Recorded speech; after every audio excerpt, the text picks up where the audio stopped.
Gentlemen, kindly request silence and your attention. Please rise for the Executive Mayor. Thank you.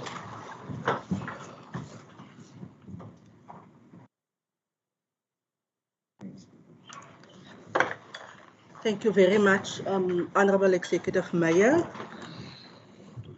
To the members of the Mossel Bay Council, good morning. The Municipal Manager, all directors, our administrative staff, my legal support next to me, members of the public who is online. We also have Councillor Van Dijk who's joining via Teams, the members of the public in the gallery, our pastor who's joining in this morning. Very, very welcome to the council meeting of May.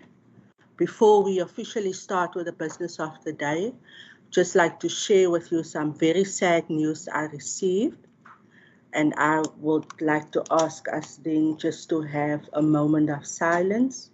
This morning, our former councillor, Peter Leshaba, who was a member of this council for a very long time, sadly passed on at 5 a.m. And we would like to convey condolences to his family, his loved ones, and the greater community of Mossel Bay. And I ask you to please rise for a moment of silence.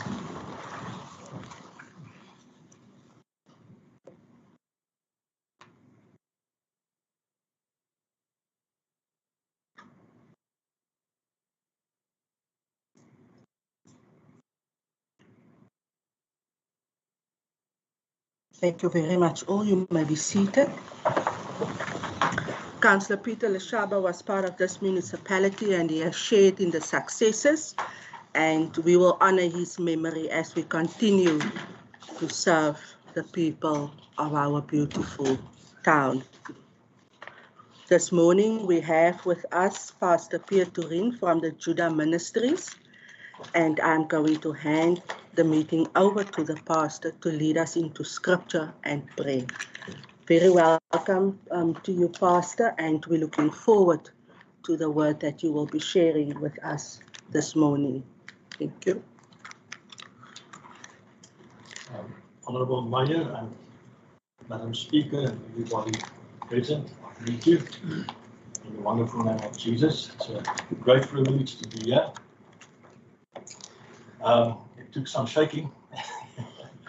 You know, you never get used to these things. This is about my 42nd year of ministry, but it's always a pleasure to serve and wherever we can with the Word of God. And, when I was phoned to be here, I really, sought God for what I think He would like to say to us today. And I want to read to us Psalm 127. Unless the Lord builds the house. Now this was written by the wisest man of all times, by Solomon. Unless the Lord builds the house, they labor in vain who build it. Unless the Lord guards the city, the watchman stays awake in vain. It is vain for you to rise up early, to sit up late, to eat the bread of sorrows, for so he gives his beloved sleep. Behold, children are a heritage from the Lord. Now the actual word there is sons, but I'll just get to that just now. Behold, children are a heritage from the Lord. The fruit of the womb is a reward. Like arrows in the hand of a warrior, so are the children of one's youth. Happy is a man who has his quiver full of them. They shall not be ashamed, but shall speak with their enemies in the gate. As die Here die huis nie bou nie, te vergeefs werk die wat daarin bou. En as die Here die stad nie bewaak nie, te vergeefs wag die wagter. Nou, dit lyk asof die eerste stukkie nie verband het met die tweede stukkie. Maar waar die verband inkom, and this is where we look at sons, the word for building is the same root word, the same word as the word for son. The word for son in the Hebrew language of the Bible. And the connotation I want to make is more or less this, that God builds through sons. God builds through sons. Now, I think you would ask me, what is a son? Wat is die Bybelse betekenis dan van 'n seun en so aan? En 'n seun basies is iemand wat na die pa se belange omsien. In hulle kultuur het hulle as 'n seun 30 jaar oud geword het en hy bewys deur sy lewenswyse dat hy sy pa se belange kan dien en kan voortsit en sy hart is daar. Dan het die pa hom gevat op 30 jaar en hom 'n seremonie gehou en sy ring vir hom aangesit en hom sy volmag gegee. En dan het hy die woorde gesê wat ons so goed ken: jy is my geliefde seun, in wie ek welbehaag het. You are my beloved son, in whom I am well pleased. And we know those words from the life of someone else in the New Testament. But that was the connotation of a son. And you know, when I thought about this word and prepared for it, it came to me that the answer that God has for everything is building through sons, building through people who will carry the vision of a father further. Wat die visie van 'n pa sal uitbou en sal uitdra. En ek gaan nou by u as raad kom in die dorp. Jy weet, vir ons in die gemeente, na 40 jaar se bediening besef 'n mens, jy kan bou met getalle, maar dis vir jou baie minder werd as wat jy bou met seuns.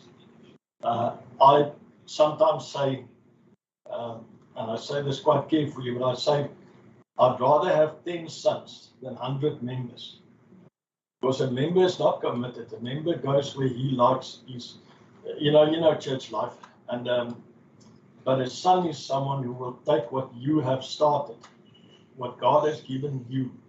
A son will take that further. So in ministry, I think the longing for sons is greater than for members. Well, if you get to that point. But now talking about your work in the town and so on, wat julle doen, jy weet, toe ek hiervoor voorbereid, toe kom dit so by my op, dat wat ons nodig het om mee te bou is seuns. En my gebed vir u as raad is dat die Here werklik vir julle in hierdie dorp seuns sal gee. In die sin van, jy weet, dis maklik om te kritiseer. Dis maklik om ouens uit te haal, maklik om jy weet, jou gedagte uit te spreek en nie saam te stem nie en so aan. En dis in sommige kringe goed, want so bou 'n ou dalk iets beter, maar daar's kere wat seuns nodig is om dit wat julle in julle hart het verder uit te brei en verder voort te sit. En dis my gebed vir môre vir julle, dat daar werklik in hierdie dorp dat God seun sal opwek. As u nou vra hoe word 'n seun gevorm, ek is nou nie met kerktaal besig nie, wat oor die algemeen. Paulus sê vir Timoteus wat sy geestelike seun was, hy sê jy het die begeerte gehad om my na te volg, sodat God vir julle in mense se harte die begeerte sal opwek om werklik saam met julle te staan, om te dien, om julle hande omhoog te hou, om uit te brei wat in julle hart wat God vir julle gegee het, as 'n visie en wat ook al dit kan wees, dat daar mense sal wees wat sal sê, maar ek deel dit en ek wil dit verder voer. Ek is nie hier om my eie koninkryk te bou nie. Ek is hier om dit wat julle beplan en gekry het van die Here om dit voort te sit en dit uit te bou.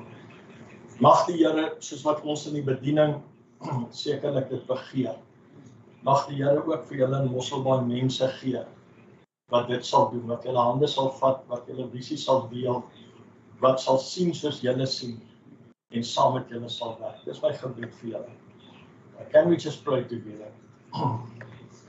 Heavenly Father, we thank you for your word that is so rich to us.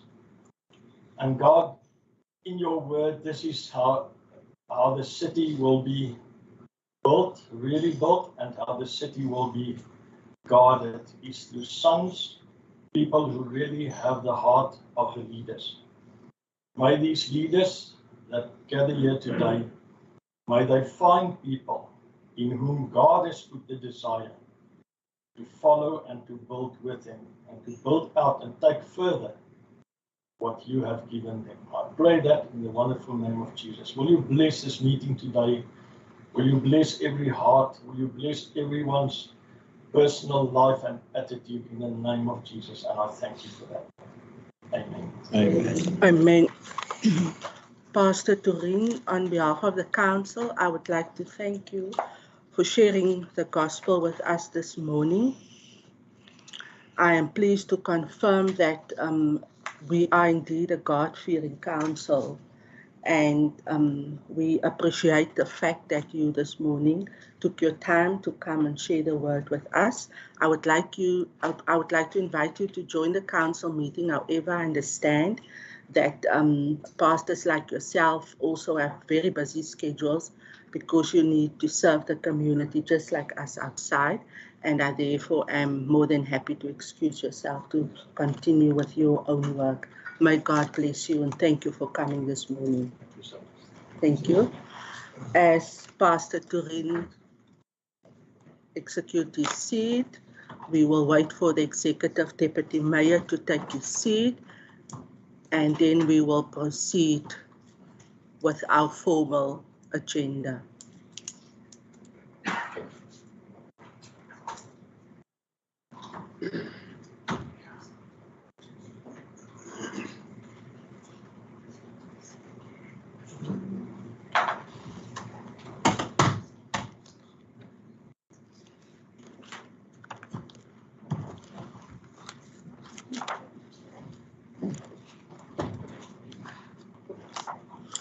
Thank you very much. To the members in the gallery, I would kindly like to remind you that you're not allowed to participate in any debate in this council chamber. But we do appreciate the fact that you're here to observe, because the business of council is open and transparent. And thank you again for joining. We then have our attendance register that is circulating. Kindly request all members of council to please sign. We have at Roman 3 on our agenda, the application for leave of absence, and we have 4 councillors who have submitted formal apologies for this council meeting. It's Councillor Buddha, who's dealing with a family matter because he also has death.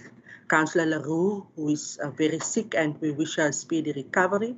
Councillor Gous, who's on study leave, and we wish her well with her work. And then Elder Lady Reiters, who is also sick, and we wish her a speedy recovery. We then have all the rest of the council members present. Municipal Manager, is there any apologies from the administration side? None from our side, thanks, Speaker. Thank you very much, Municipal Manager. We are then at Roman 4. Councillor Kamfer. Mr. Speaker, please, can you explain us, please, what is the purpose of the people outside with the green gloves, and then what is the purpose of, is the minister coming here or somebody, or I just want to find out what the purpose of it. Thank you, Municipal Manager. Can you kindly respond to Councillor Kamfer's question? I don't understand, Chairperson, what the question is. People with green gloves. Yeah, the people outside, there's people outside. Normally, I didn't see that. It's the first time I see the people outside, and that's why I'm asking what's the purpose of the people outside. Thank you very much. Speaker, if you allow me, let me just go out, and Mr. Johnson can just go out and see who the people are.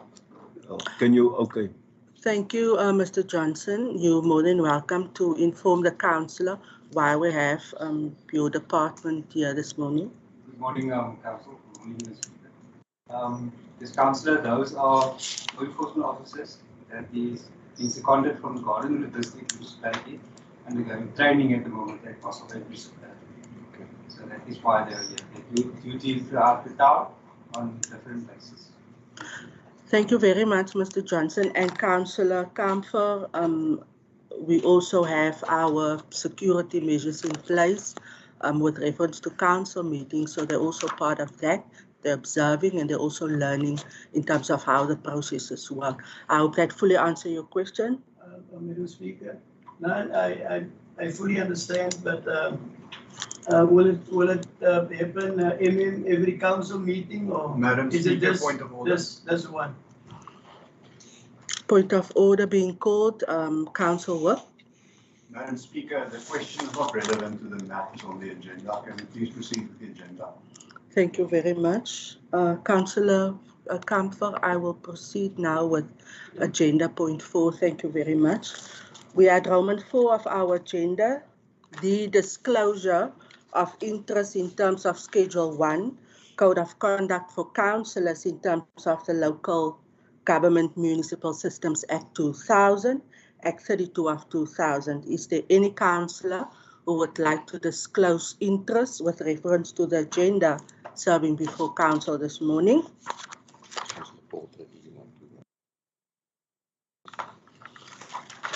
Is there any councillor who need to disclose?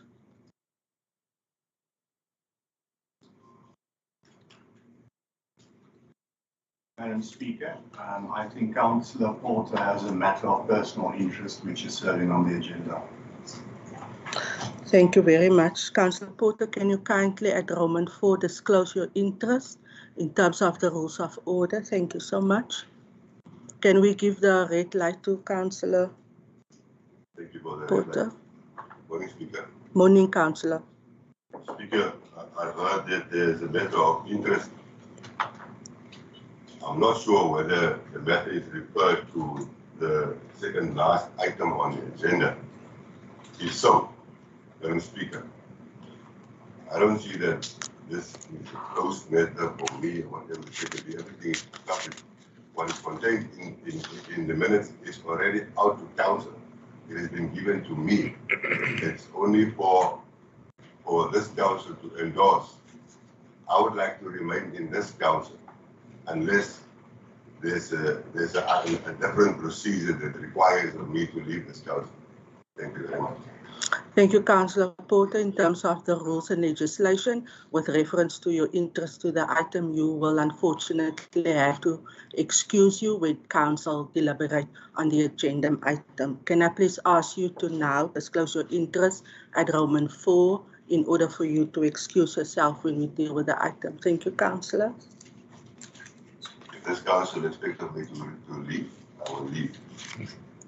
Thank you very much, Councillor Porter. That's in terms of the rules of order and the relevant legislation. Council members, we are at Roman 5. Councillor Kamfer, which agenda point are you? Because I'm at Roman 5. Roman 4. Yes. Good, thank you. Would you like to disclose your interest? No. I just want to ask, Madam Speaker, this council meeting, is it in the public? It's open. It's an open council meeting. We're not in committee. It's being live streamed, Councillor Kamfer. The reason why I'm asking, Madam Speaker, if there's live stream, if a supporter goes out, he can also look on that thing, because he can hear everything if he put on his cell phone or whatever. Yeah? So that's what I'm asking, Madam Speaker, if we come to that point, is it possible that we can switch off then? Because otherwise, I can't see why the supporter then must go out of this council meeting. Thank you, Councillor Kamfer. Your point is taken. We will deal with it accordingly when we get to that agenda point. Madam Members. Speaker, if I may provide a point of clarification here, just to assist the councillor. You may proceed, Whoop. Thank you. In terms, Madam Speaker, of the legislation, on that member, council will have to take a vote, and it has to be said that the councillor there has an interest, and therefore he cannot vote on an item in which he himself is named. It's not about closed or open, it's just that's primarily the reason, and it is a legislative requirement. Thank you, Whoop. I conclude with that conversation now because I've already dealt with it. I have advised Councillor Kamfer that I will deal with the matter when I get to that agenda point. We are at Roman 5 on the agenda. I acknowledge you, Councillor Porter. Speaker, thank you. I just want to kill that fire over there. You don't need, as a DA council, to vote on my item. I will leave this council. Thank you very much, Councillor Porter. You have indicated as such. Colleagues, I just ask you now to respect the ruling of the Speaker. I'm not going to tolerate this morning interruptions with reference to the flow of the meeting. You're welcome to ask questions with reference to agenda items, but please, councillors, just in terms of the rules of order that we all need to adhere to, can we just follow that strictly? Again, for the third time, I am at Roman 5 on the agenda this morning. Disclosure of benefits in terms of Schedule 2, Section 5, Code of Conduct for Officials of the Local Government Municipal Systems Act, 2000, Act 32 of 2000 Municipal Managers. Is there any administration official that needs to disclose? We have nothing, Speaker. Thank you. Thank you very much, MM. We are then at the confirmation and signing of the previous council minutes.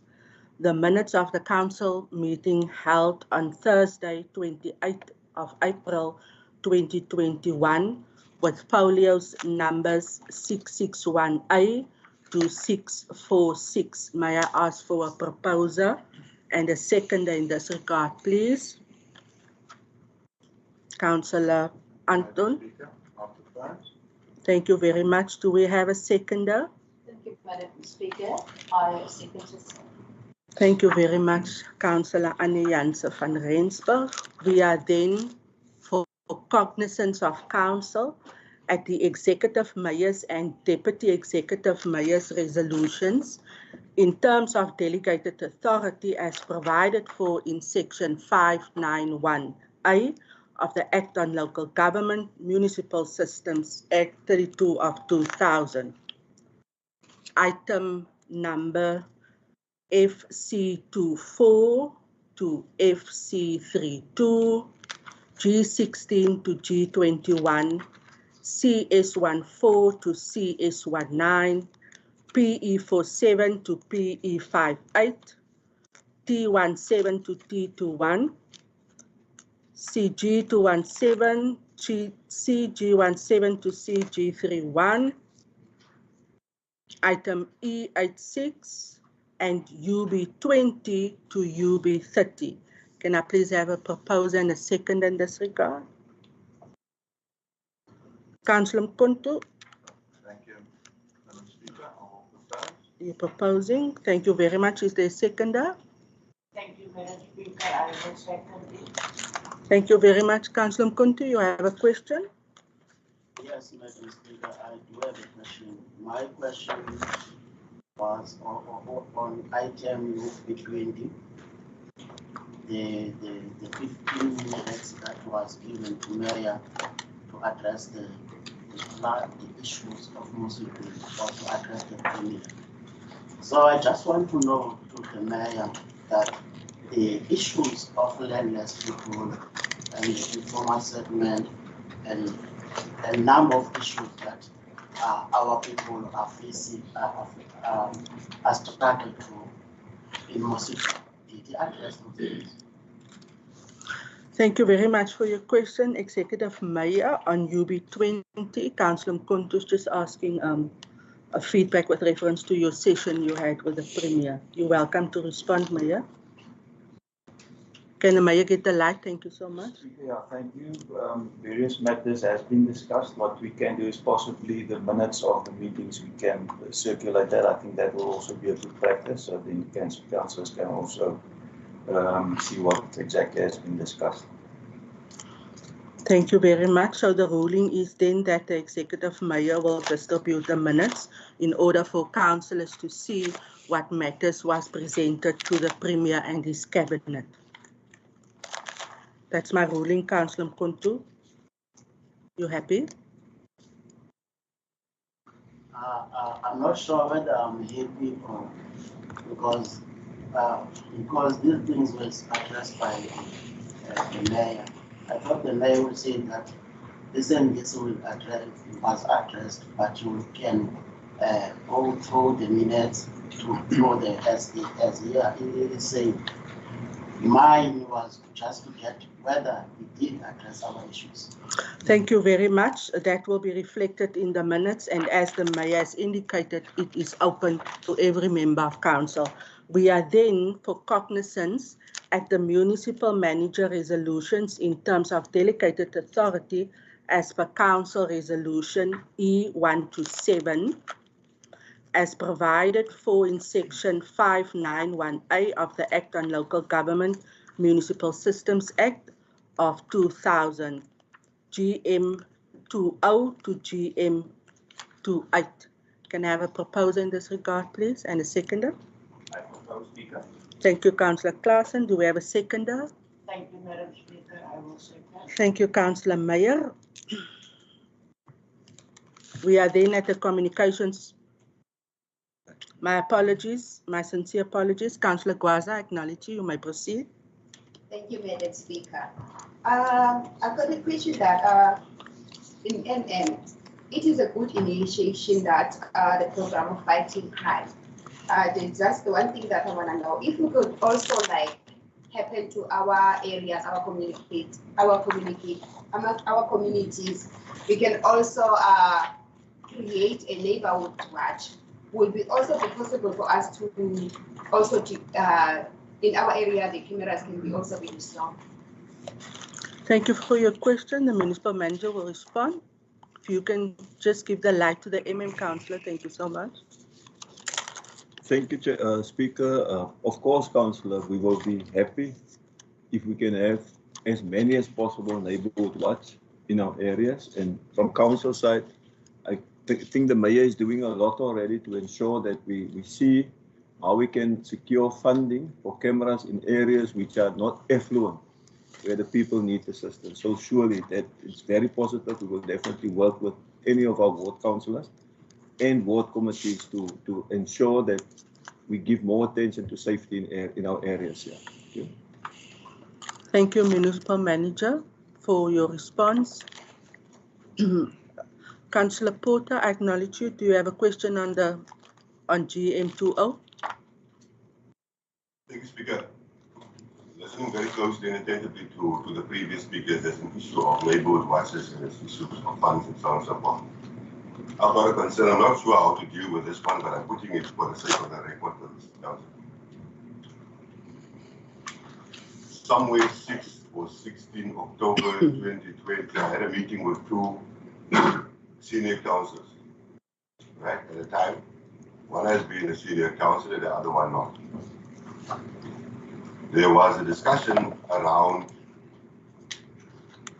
funds that has been allocated to the district municipality for the purpose of neighborhood watches. There has been an indication that those funds has never been utilized and that there are 2 senior councillors for that district responsible for that. Now, I'm just putting this for the record. As I indicated in the onset, not sure how to deal with this, but I would like, unfortunately, the councillor that is party to that is not here. Perhaps the council can direct them in terms of how to take this matter. Thank you for your question. Councillor Tabula, can I give the light to the mayor who will respond directly to Councillor Porter? You're welcome, Mayor. Speaker, thank you. Yes, there was money allocated to the district municipality, but it was not for neighborhood watches. It was allocated for safety plans, which Mossel municipality did their safety plan, and we did get our allocation of that funding. However, some of the, or most of the other municipalities did not submit their plans. And as far as we know, some of that money is still left there. So we have made inquiries towards what will that money be utilized and so on. And at this stage, it looks as if we might get some of that money back towards Mossel Bay, because we are acting and proactive. Thank you for your response, Mayor. If you have any follow-up, Councillor Porter, then perhaps you can do written submissions.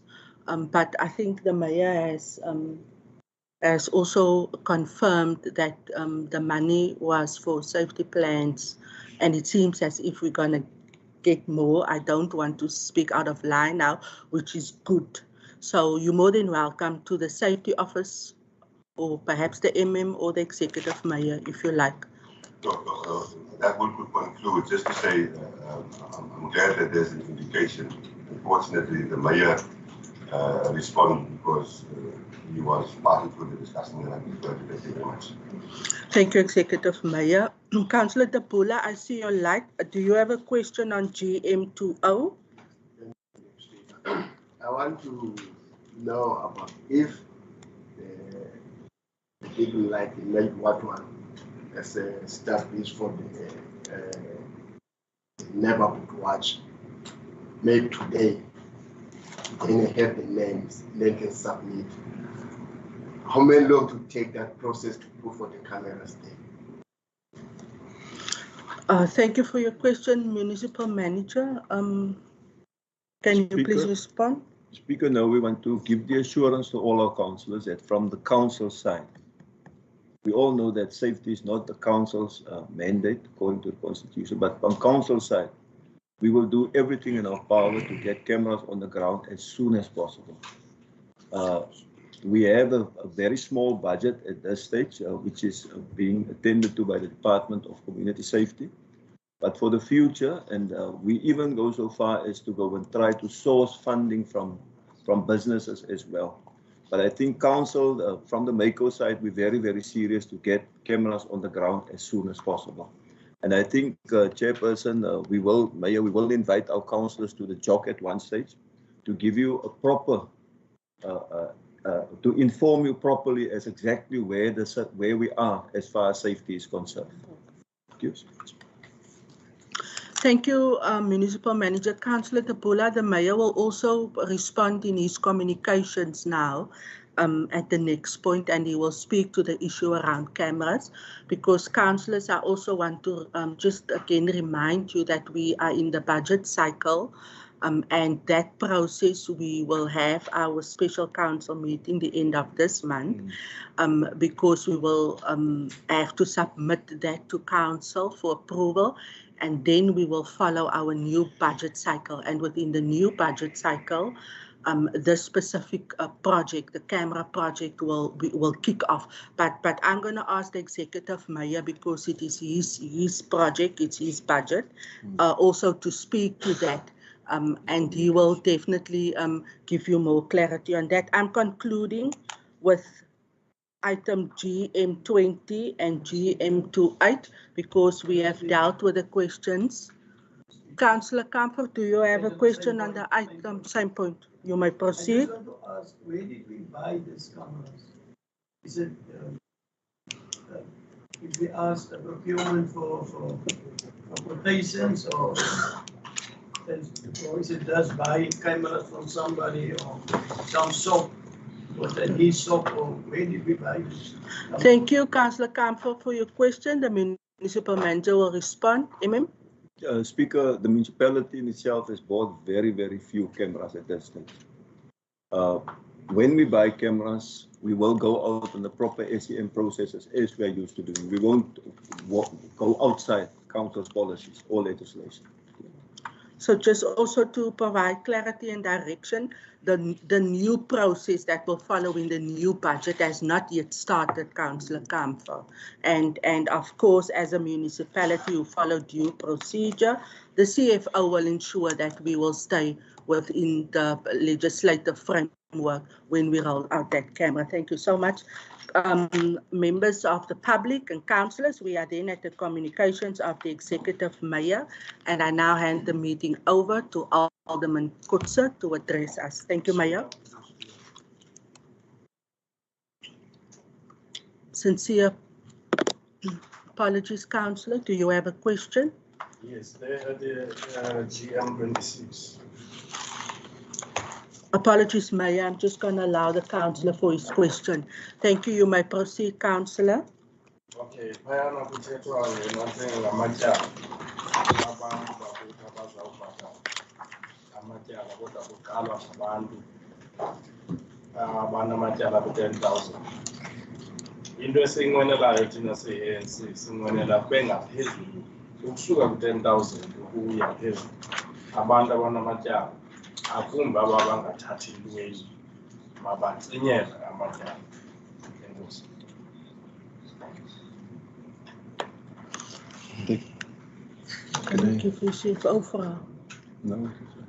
Thank you, Councillor. The Municipal Manager will respond to the question with reference to the signing of irrecoverable debt. The Council is requesting that we look at a different scale, and the Municipal Manager will respond.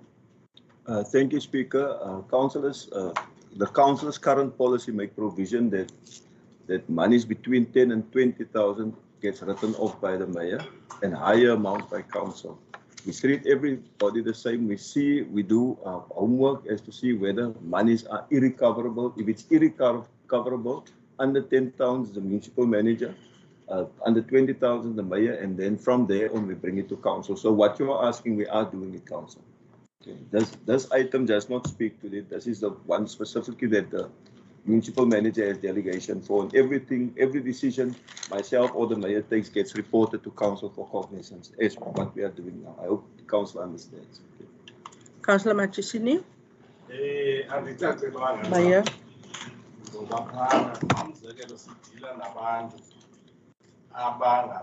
Abangamatyala ngaphezulu koma-20,000 koma-35,000. Ke ngoku kangaba wena uthi manager uzawudlala kwi-10,000 ukusuka ku-1,000 uyofika ku-10,000 ube lapho kuphelele aba bangaphezulu koma-50,000 because abantu esiphaa kubo ufika umntu angakwazi nokwenzani ityala lihamba ko-90,000 ke ngoku loo mntu uzamthini. Inkosi. Mayor. Mayor. Okay.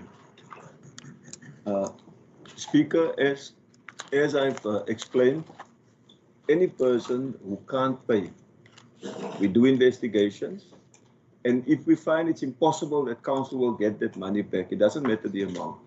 We bring it back to council if it's higher than a certain amount, and then council decide to write it off or not. So every instance where we don't want old debt on our books, so the finance department is continuously looking at the debt situation. They're doing everything under council's policy to try to collect the outstanding funding. But if it's impossible to get it, we bring it back to council to be written off. So whether it doesn't matter the amount, we bring it here regularly, council. So people who cannot pay, they are looked after in a way, as we can say, after all the investigations have been done. Okay? Thank you, Municipal Manager. And just to confirm, we cannot do anything outside of council policy. I'm going to conclude with this deliberation, and I'm handing over to the Mayor for his communication to council and the public. Executive Mayor, thank you. Speaker, thank you very much. I can just maybe start that some of the stuff that has been discussed by the Premier at the Premier's Forum is the fact that it's projected that in the next 8 years, about 1.8 million people will move to the Western Cape. Obviously the challenge is in terms of infrastructure and yes, land and housing and so on. So it's obviously also very important that we try to keep up with the rollout of infrastructure for our communities. The amount of people that will move to the Western Cape in 8 years' time is equivalent to the amount of people staying in Bloemfontein or Mangaung. So if you look in terms of infrastructure, Mangaung basically has got 189 schools. So what he was trying to say is that we will have to look at constructing schools to the vicinity of 180 schools in the next 8 years to cater for all the people moving to the Western Cape, which is obviously a challenge in itself. Then moving to Mossel Bay, Speaker, it's not announcements. I just want to congratulate the directors. Firstly, Director Naidu, during this week, the 278 illegal connections has been done, and I want to thank him and his department and the law enforcement unit for that. Obviously, we must look at how we can roll out electricity. We get the money from the National Energy Fund. How we can roll out energy for the people who doesn't have energy. But it is important that we also make sure that we do not have a situation where some people steal electricity. Energy is getting quite expensive. And we as leadership must also stand tall and set the example and not stand for people taking electricity. You cannot have it in one community where one half of the community needs to pay for services and the other half steal it. And then unfortunately they also steal it in such a way that it's to the negligence or to the negative effect of the adjacent communities where they lose their electricity connections, electricity tip. They lose their electrical equipment because of the illegal connections. and the instability of the network and so forth. So at this stage, it's of great concern for a huge part of the communities, and that is why we cannot provide legal connections. So I want to thank Director Naidu and his department for that work that's been done. And as I've mentioned, obviously we must see how we can streamline the rollout of electricity in informal settlements, as we're trying to do. We've had here people who was looking at DC or low voltage supply, but unfortunately these people said that they cannot come to Mossel Bay because there's so many people already stealing electricity. So due to all the theft that's taking place, we now have lost that opportunity where we could have had low voltage supply to basically all our informal settlements. So that's why I'm again stating that we as leadership, we must also speak out against this theft of electricity. Then the next director is Director Venter, and I want to thank him. We visited as part of our MAD campaign, the TRA site in Sevenderland during this week where a lot of work is taking place. Director Venter, thank you very much for the work that's taking place there. In terms of people moving to our town, obviously we know that the housing list is long at this stage. Once again, we cannot stand for people just grabbing land or taking land illegally. It's important then on the other side, obviously, that we see how we can fast track and roll out housing. And I'm very glad to announce also that we've seen in terms of the budget and also the outer year's budget that there's almost 800 million rand allocated to Mossel Bay alone for informal for housing or formal housing, the informal areas, if I can put it that way. So thank you very much, Director Venter. That's a huge job to fulfill. It's a complex situation. We know that people need to be moved, then houses needs to be constructed, and people need to move back again, and so on. So it's a complex situation, but it's not that we are doing nothing. Like I've mentioned, we've got a massive budget for the 5 upcoming years. So there's a lot of work that needs to take place, and thank you for your department also. So we know that it's from province side that we get the funding and support, but also your department needs to do a lot of the administration and the work behind the scenes. So thank you very much for that. Then Director Nell, I can thank her. At this stage, we've received a donation of 2,000 trees as part of our growth strategy. We said that we want to green our town. We want people to feel welcome in their own suburbs. People want to feel proud of their suburbs, that they can take ownership of their suburbs, and obviously help alleviate some other issues. If people feel proud about the places where they stay, if people feel that they're not just dumped in a place and left there, then they take pride in their environment and the infrastructure that we as a council roll out, as a municipality roll out, and then stuff doesn't get broken down. At this stage, it's obviously also a concern. Almost on a daily basis, we get messages from whistleblowers where we see how the community steals our paving, how they steal our retainer blocks, how they steal the cables from the poles. And if we're not going to do anything, then we're going to have nothing left. But unfortunately, and I'm going to at the end maybe just touch on leadership again, somebody needs to set the example. It's not easy stuff, but how can it be possible that our community is just taking away or carrying away the infrastructure of their friends and residents staying next to them? Because tomorrow you must walk in the dirt where there was paving. So also, I want to thank the people who's blowing the whistle and giving through the information when people steal our infrastructure. But thank you, Director Nell, just coming back to beautifying our town. It's important that people feel proud of where they stay, that we beautify our place. And then obviously we've also visited some of the parks and cemeteries and so on. And there's also at this stage a strategy of rolling out more informal places where children can play and enjoy themselves, informal sporting areas, so that children can have spaces where they can play, that they don't keep themselves busy with the wrong stuff. So thank you very, very much to your department as well. Then to the CFO, thank you very much. We will deal with the budget next week. CFO, thank you for all the work to your department that went in there. Also the new indigent policy that we will roll out, hopefully that will help also alleviate some of the plight of the poor in our town and make it easier for them, that we don't burden them with all the administrative issues to be registered as indigent. Then to the Acting Director Johnston, thank you very much for the work that you are doing, the department. At this stage, we know that it's also one of the council items that we will also, we've received about in the vicinity of 10 million rand towards our K9 unit, which we will receive over 3 years. At this stage, the establishment of the K9 or dark unit will also happen. At this stage, our ECC is what you call it, Mr. Johnston. Our Emergency Control Center is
of Director Edward Jantjies. Unfortunately, Edward retired. So he retired towards the private sector. Edward is going to join the private sector. And yeah, I also want to congratulate him. As you know, Edward received his master's degree just about in these days. And I've seen some of the publications as well over during the past 2 or 3 days. So Edward, we're very proud of the work that you are or were doing. We were the first municipality in the country who completed and started with a rollout of our staffing regulations.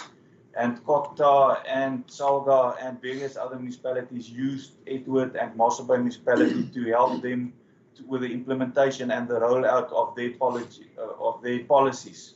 So we're very proud of the work that's been done in the Directorate of Corporate Services. Edward and I can also mention we're also busy working on the app, the safety app, which will also be part of the control room or the one-stop shop that we're trying to create. So we're also looking forward to that. The Collaborator Community app is already active, but it's not live yet. So one can go on the app, you can download the Collaborator app and see how it works. But at this stage, we first want to make it more user-friendly, that you can pay your accounts on the app and so forth. But it will also help you to submit service delivery issues and so forth. So we're not rolling it out yet. At this stage, we want to have it that it's to the benefit. If the community download the app, obviously we will go to the media, we will splash it. But then they must not look at the app and say, no, this thing can't do anything. So we want the app that you can pay your bills, that you can possibly pay your traffic bills and so forth, that people really see the need in the app. And then we will start with a rollout of that. So I also want to thank Meneer Ubekutse, who's part of the Directorate of Corporate Services, also for the work that he's doing there behind the scenes. And then I want to wish Edward well with his ventures in the private sector. Hopefully you will be successful, Edward, and not come knocking on our door again for a job in 6 months' time. But yeah, it was when I became a councillor, I only had matric, and Edward was the guy who inspired me and who fought me on to start studying. So yeah, my degree that I've got is due to Edward who believed in a guy who left school only with matric and who was in the private sector all the time as a small business person, and who was not necessarily believing in myself that I'm able to acquire a degree. So he believed in me, and obviously I've got a very close relationship with Edward due to the fact that he's seen the good in me, and that is leadership. And just before I speak a bit about leadership, Speaker, the opening of the JOC will take place mid-July, and then obviously all councillors will be very welcome, and we will also invite the Premier, possibly the MEC of Safety. I know that it's a best practice in the Western Cape. It's outside of Cape Town, definitely the biggest and the best planned and executed JOC as up to this stage. Obviously, I think a lot of the implementation in terms of systems inside the JOC, the technology and so forth, we're still busy with that, but we're learning as we go. The other JOCs is only small little rooms with a few cameras or screens in it and so on. So what we will have is a place where we will have, or a space where we will have all the role players that's working in the safety arena under one roof. And that is totally a different concept than compared to all the other centres. Then colleagues, from my side to the municipal manager, I want to thank him for the leadership that he's showing in this organisation. Whenever we call on him or press on his button, he's there. So, thank you very much also. I left here the other day, it was quite late the evening, and then when I left, he turned in to come and work again. And many nights, very late at night, I see correspondence coming through from the So, we see the commitment from your side. It's not an easy job. Everybody, you are the accounting officer. As I've mentioned last night when we left that meeting, it started at 9:30 almost. We've mentioned also there that unfortunately when we take wrong decisions, you're the guy who needs to pay the price because you are the accounting officer. So we understand the stress that you're under, but also we want to thank you for the leadership that you're showing. Thank you for the dignity that you are treating our community with. Thank you for being available whenever they call on us to go and have a meeting or discuss some issues. We really appreciate that. And then colleagues, everyone around the table, thank you also. I think a lot of hard work's been done by the colleagues around this table, but being a leader is setting the example. If you can't set an example to the people around you or inspire them, then you're not a leader. So my challenge to each and every one of you today is whenever you do stuff in the community, people are looking at us. We are representing 100,000 people of this town.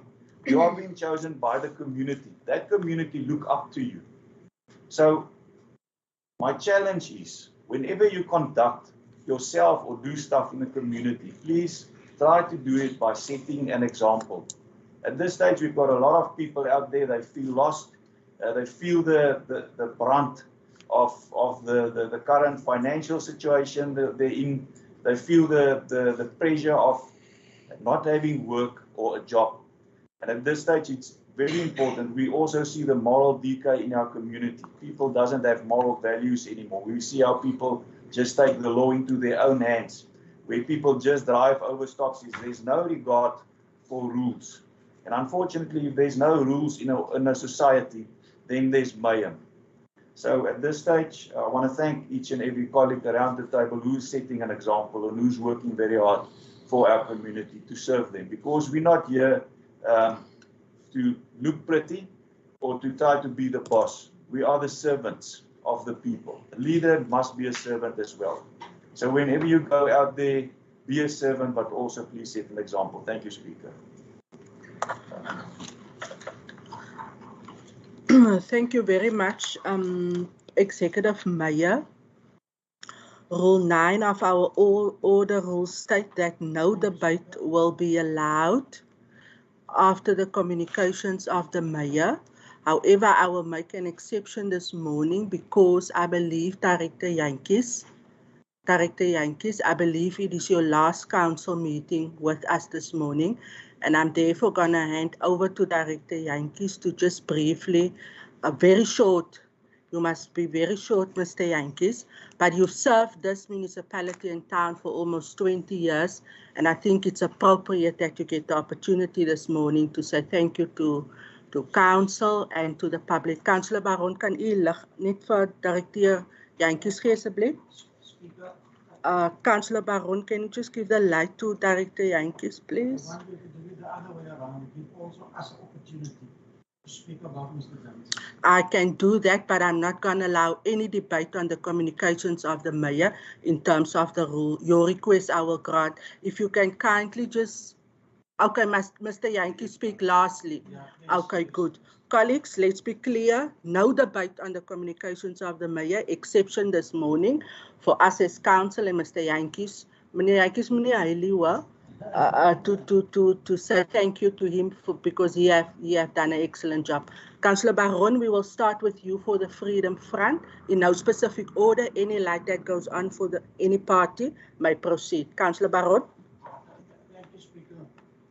Speaker, I think we will lack in our duties if we say nothing as political parties, because Director Jantjies worked with us for 5 years.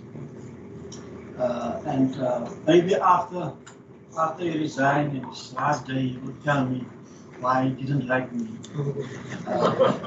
But I like him a lot. But Director Jantjies, from my side, from the side of the Freedom Front Plus, we want to say to you, wherever you are going, we think you know what you are busy with. I think you are a very strong leader. And from my side, I also think I know you know your field. Normally people think people that is controversial, they don't like people that is controversial. And from my side, Director Jantjies is a controversial guy. And controversial people, according to me, I like them because it's clever people. They know why they are controversial. So Director Jantjies, I know one of the reasons that me and you had a quarrel is because your close family was my voters. That was one of the reasons. But thank you for that. But I want to wish Director Jantjies well, wherever he's going to Salga. Last week I was in a training with him here for a staffing policy. And I must say, Director Jantjies is now what he's doing. So thank you very much, Director Jantjies, and we wish you well. Thank you to the Freedom Front, Democratic Alliance. Thank you, Madam Speaker.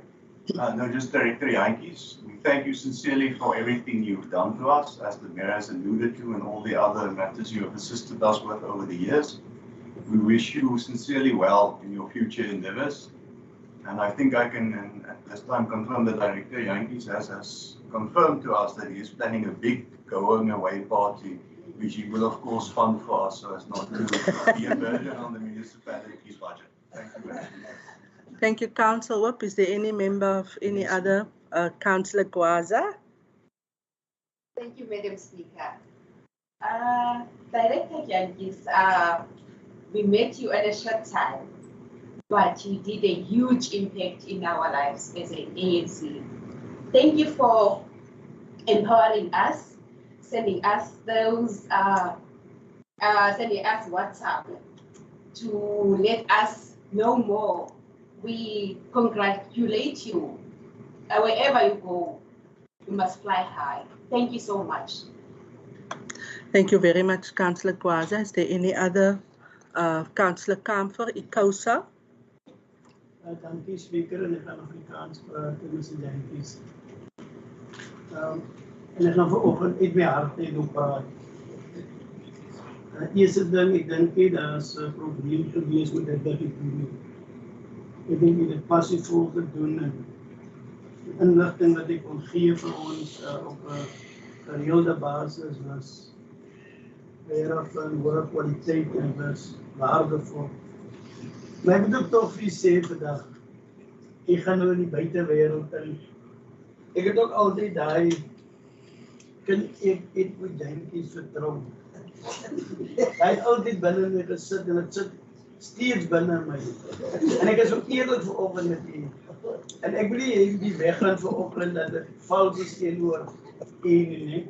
Maar ek het altyd nie daai gehad van kan ek regtig Edwin Jantjies vertrou.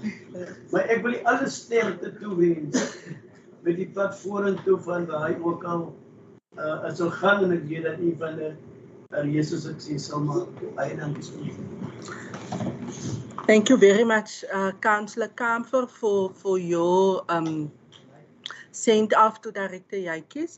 The municipal manager, as there's no other councillor, the municipal manager. Over to you, sir. Baie dankie, speaker. Dis nog nie 'n afskeidsboodskap nie. Ons sal vir hom 'n afskeidsboodskap gee, Dick, with the party wat hy gaan hou. Maar speaker, Edward het al baie name gehad oor die jare. Nou die nuutste naam wat ons hom geroep het is Kuruman. Nou die dag toe kom hy na my toe, Karel, toe vra hy vir my, hoekom roep die mense my Kuruman? Nou, burgemeester, u daarna gewys, u het net toe gepraat van leadership. 'n Leier is iemand wat swak is, vat en hy tel hom op tot op 'n standaard. Ek kan met trots sê vandag, speaker, dat Kuruman het op 'n baie kort tydperk het hy Mossel by Municipality op die map gesit in Suid-Afrika. En die feit dat hy was nie selfish nie, speaker. Hy het ander munisipaliteite gaan help. Ons het die munisipaliteit het vir hom die ruimte geskep om uit te gaan. En ander munisipaliteite, nie net in die Weskaap nie, reg oor Suid-Afrika, burgemeester, het hy gaan help. Soveel so dat ons HR department kan nie nou meer voorbly om ander munisipaliteite te help met van ons beleide nie. Burgemeester het geloof daaraan, Mossel Bay is die enigste munisipaliteit in die land, in Suid-Afrika, wat gereed is om sy staffing regulations 1 Julie uit te rol. En ek dink Kuruman, soos ons hom sê, ek gaan nou sê hoekom, Kuruman, soos ons hom roep, het 'n baie groot rol gespeel met die leiding wat hy gegee het aan ons HR departement. Hy het 'n baie sterk span onder hom, daar is dit Kutsie ook, meneer Kutsie ook, hy het sterk mense onder hom, burgemeester.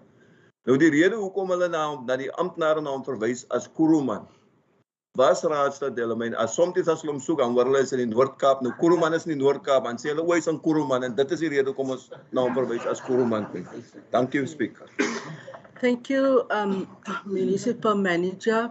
Then just very shortly from my side, I joined council in 2011, and then now on the first floor, I was walking down towards my office, and this man came running after me.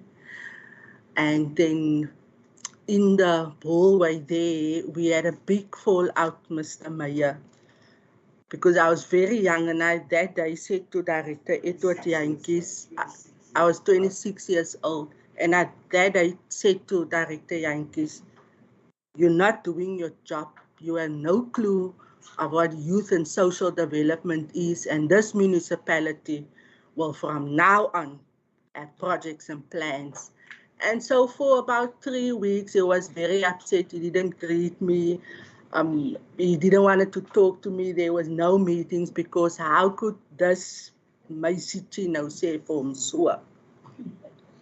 I think the rest is history, because what we did together was exceptional for this municipality, MM. We've won awards and accolades through his department. When I was the chairperson and he was the director, we've traveled extensively across the board, and we've together championed a number of things. And what you see today, Mayor, is the contribution of Director Jantjies. And yes, hy maak ons almal baie kwaad, vir my ook. And I'm going to be honest, like Councillor Kamfer this morning, we fight a lot, because that's the type of relationship that we've built over many years. It's my 3rd term at this municipality, and I'm not ashamed this morning to acknowledge the work that both myself and Director Jantjies have done, and he has done so exceptionally well. There has been times when I said to him, Director Jantjies, I think this is what we need to do. We can't go this route. Please look at better mechanisms. You've got to try to be better to ensure that we do not leave anybody from this community behind. And there has been progress, and I'm happy to say that you're leaving behind a legacy, Mr. Jantjies, that I think this municipality can proudly continue to build on. So from my side, the day when I became the speaker, you were very emotional and you said something to me that I won't share this morning. It was lelik, but it was something that I need to take with me on my journey. And I appreciate the contribution also in that regard towards my own personal growth. Maar jy moet leer om jou mond in toom te hou. Want die mense daar waar jy gaan nie so lenient wees soos ons nie. Meneer Jantjies, it's my honor to hand over to you to address council. Thank you. Guys, we've got lots more important things to do talking about me. There's a full council agenda that's ahead of you. So I will try to be short. I can't talk short, but I will really do this now. I mean, normally I prepared a speech for about an hour. Ja, comfy. Ek verstaan met my nie wel vertrou nie, maar jy hou nog baie van my. But I'll perform.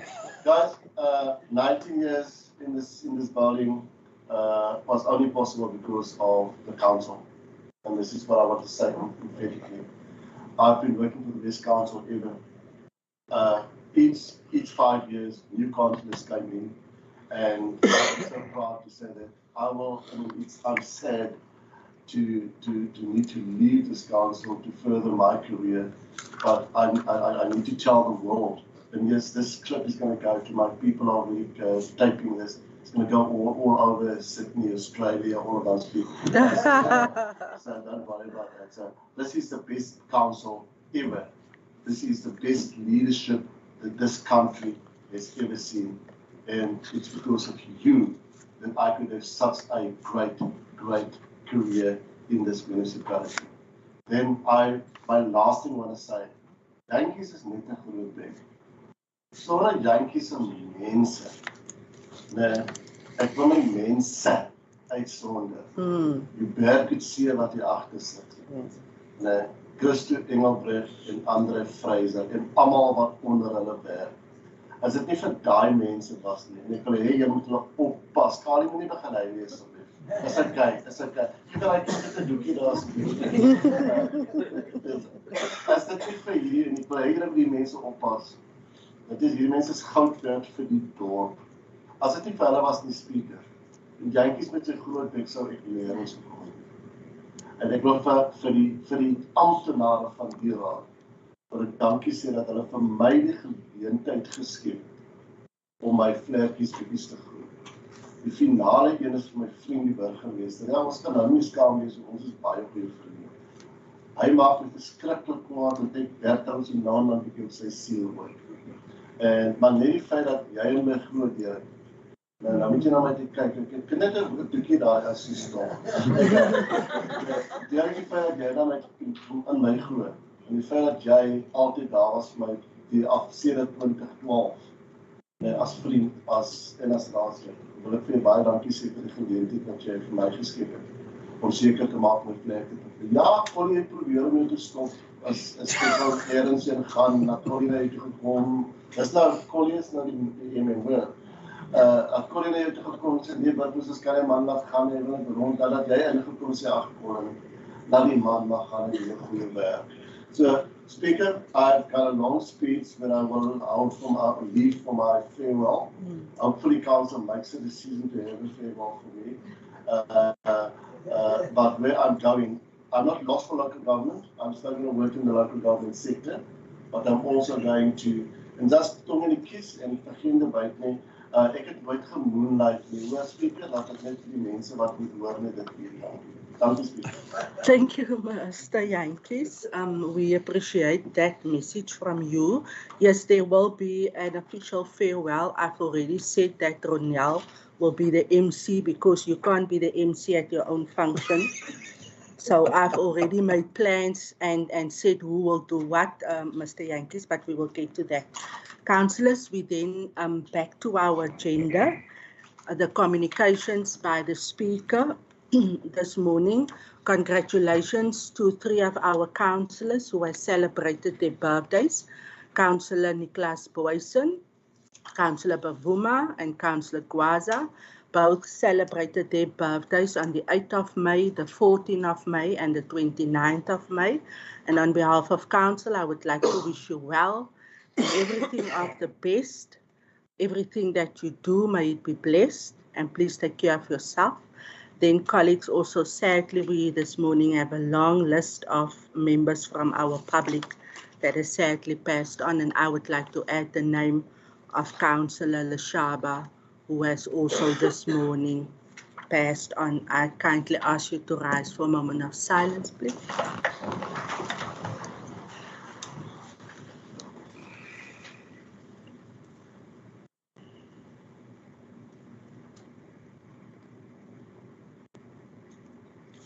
Thank you so much. We all may be seated. We are then at the written questions received. Can I just get an indication? Did the Office of the Executive Mayor, the Office of the MM received any questions? None, Speaker. None by the Executive Mayor. Municipal Manager, any written questions to your office? Speaker, we received questions from Councillor Gous, which we've addressed, given answers to. Okay. Thank you very much. Councillors are allowed to submit written questions before the council meetings with reference to agenda items, and Councillor Gous did so, and the MM then responded accordingly. We are then at our agenda, page 647, item E87, multiple loans for various capital projects. We have our recommendation listed. Can I please ask for a proposal in this regard? Madam Speaker, I like to propose. Thank you very much. We have a proposer, Councillor Furness. Is there a seconder for Councillor Furness? Madam Speaker, I would like to second the item. Thank you very much, Councillor Lodewijk Coetzee, for seconding it. Is there any questions of clarity with reference to the item? Where's the red light? Councillor Baron, I see your red light. You may proceed. Speaker, thank you. On the side of the Freedom Front Plus, we are not opposed to this point. We just need more information, clarity about multiple loans for various capital projects, more detail about this kind of information. Thank you. Part of the budget process, the IDP and so on. Yes, thank you for that question. While the CFO is writing down and making a note, I'm going to allow Councillor Mkontu to also pose his question. Then our CFO will respond accordingly. Councillor Mkontu, you may proceed. Madam Speaker, nathi sifuna nje clarity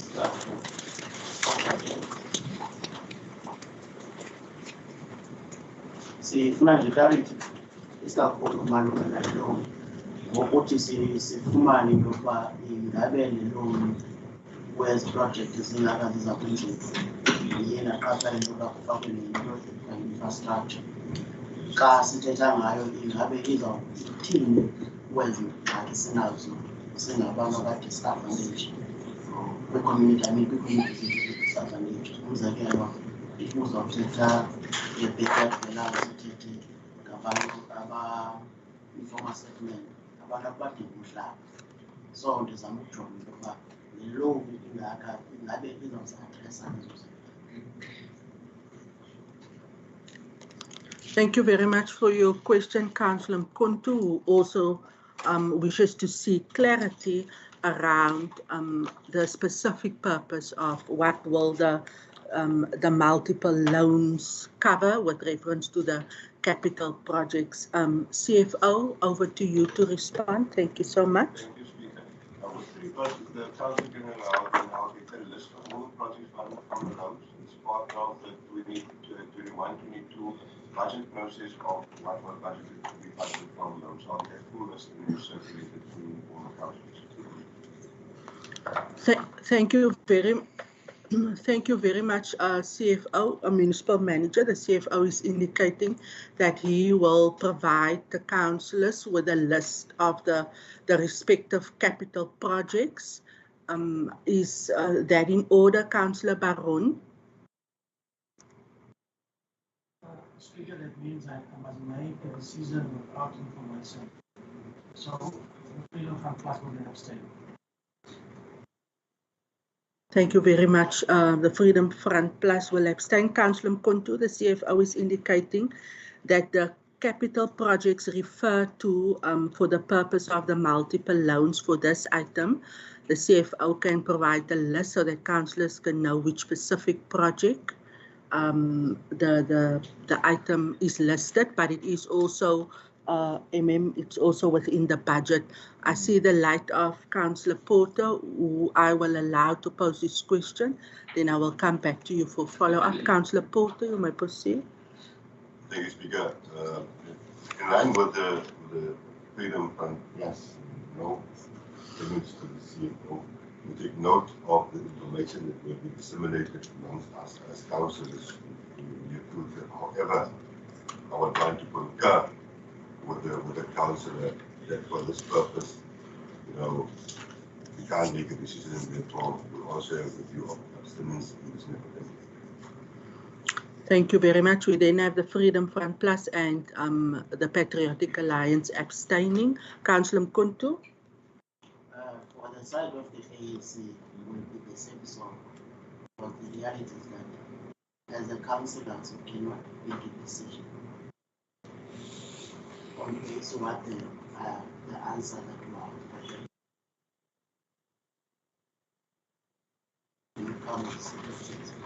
So we cannot make a decision, an informed decision. So I was abstaining. Thank you very much, Councillor Mkuntu. Municipal Manager, I wish to seek clarity. Was the capital projects not listed did we not have it in the committee meetings that served? And perhaps would the finance chairperson be able to assist here, or MM? Speaker, thank you. I just want to draw council's attention to the fact that this item served before council already, and the reason why it's back was to go out on tender to see where we're going to source the loan, as well as to get feedback from national and provincial treasury. So it's not a total new item, Chairperson. Maybe the councillors can't remember it. If you look at the discussion and motivation, it refers to E4 of January 2022 here. I don't know if the CFO can refresh his mind to see what projects will link to this. If the original was 30 million, but in the meantime we could have brought it down to 25 million as per the item. I don't know if I don't have the information in my head, Chairperson, Speaker. I fully understand, Municipal Manager. Perhaps Director Naidu can also assist if he can possibly help, because as the MM indicated, it was a process of going out on tender, and that's why we're having this item for approval now to go the route of having this loan to cover the respective projects. Director Naidu, can you perhaps assist Council? Thank you so much. Thank you, Speaker. Yes, these are infrastructure projects. The two big projects that I can recall is the train rock Reebok Chapney storage, recirculation pump station, and the reservoir at Palapalais. Now, generally projects of this size and magnitude, you can recoup the capital through charges. It's either development contribution charges, or you can levy sewage rates. So that is why it's viable to take loans for these kind of projects. So there's definitely, the capital cost that we will be incurring, we will be able to recoup in a very, very short period. Thank you. Thank you very much for providing that clarity. Can I just ask, does the councillor still remain with their position to abstain? The Freedom Front is indicating yes. Patriotic Alliance still abstaining. The ANC is still abstaining. Councillor Kamfer, can I just get from Councillor Mkuntu another discussion? I want to know abstaining still. Thank you. Councillor Kamfer, you may proceed. Mr. Speaker, I just want to ask, will it be difficult to get that list of projects from the treasurer that we can see? Because as the MM indicated, this thing was already in council. That's correct. On the agenda. And if it's possible, I don't know if Mr. Naidu or somebody can get us the list and then move on and put this point on the agenda lower and if we can look through this, then we can decide most. Because it will be very difficult, as we said this, we are a month away from our new budget, and we don't want our community suffer about what we want to do. Councillor Kamfer, can you indicate, are you not abstaining? You're requesting No. that you want the list now. If it's possible, I don't know if it's possible, if not, but I will not abstain. Municipal Manager, I don't want to prolong. We're at the first item. We've got a very thick agenda for the ease of the councillors, because already what Director Naidu explained, 3 parties indicated that they will abstain.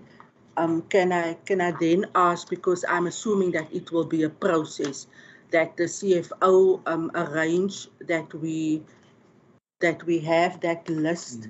Will it be possible during the council meeting, or do we have to wait? Is it a too much lengthy administrative process? I please need guidance to make a final ruling. Thank you.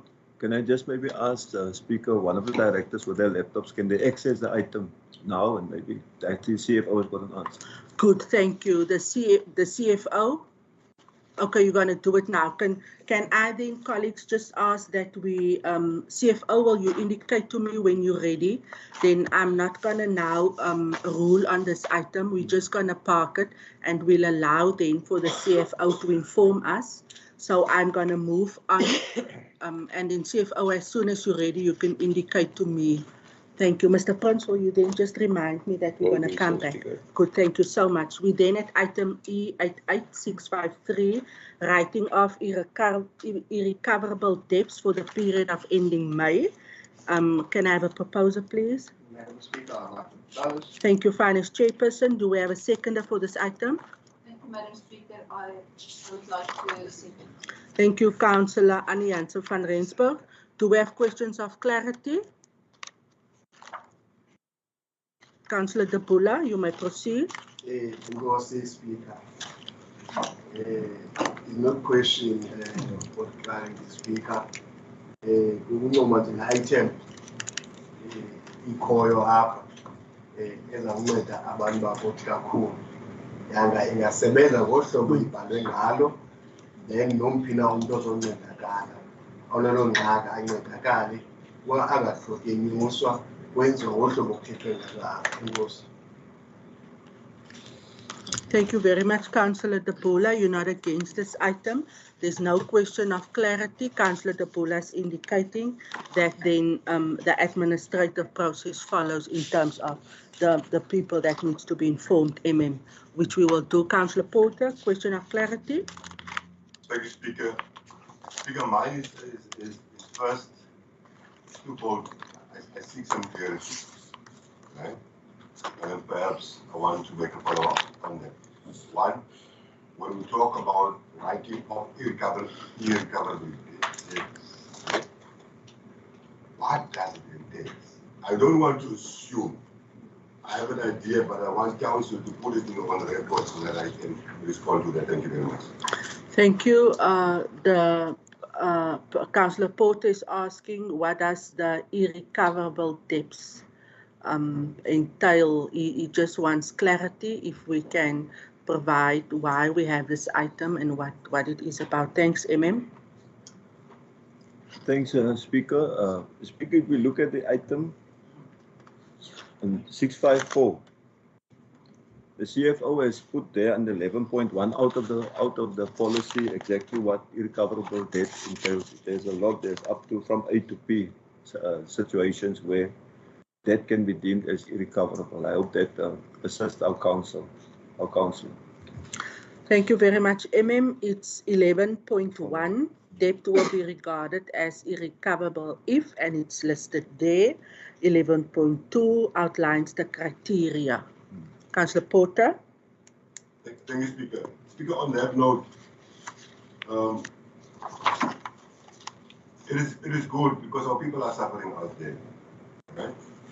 irrecoverable debt, it deals with unemployment, it deals with poverty, and as a result, it's nice to see that this council has empathy for those people that are suffering. My speaker and council is that we must be very wary in terms of what we allow, what we approve, and what we write off. As a councillor, I'm outside in the streets. People are coming to me with applications for license and all these types of things. But you will find that people are very bogus when they're coming to you, knowing that they don't qualify for a particular thing. But they want to force you, or they want to claim that you are the councillor and you must make it work. I mean, you get people that own 3 houses and want in license.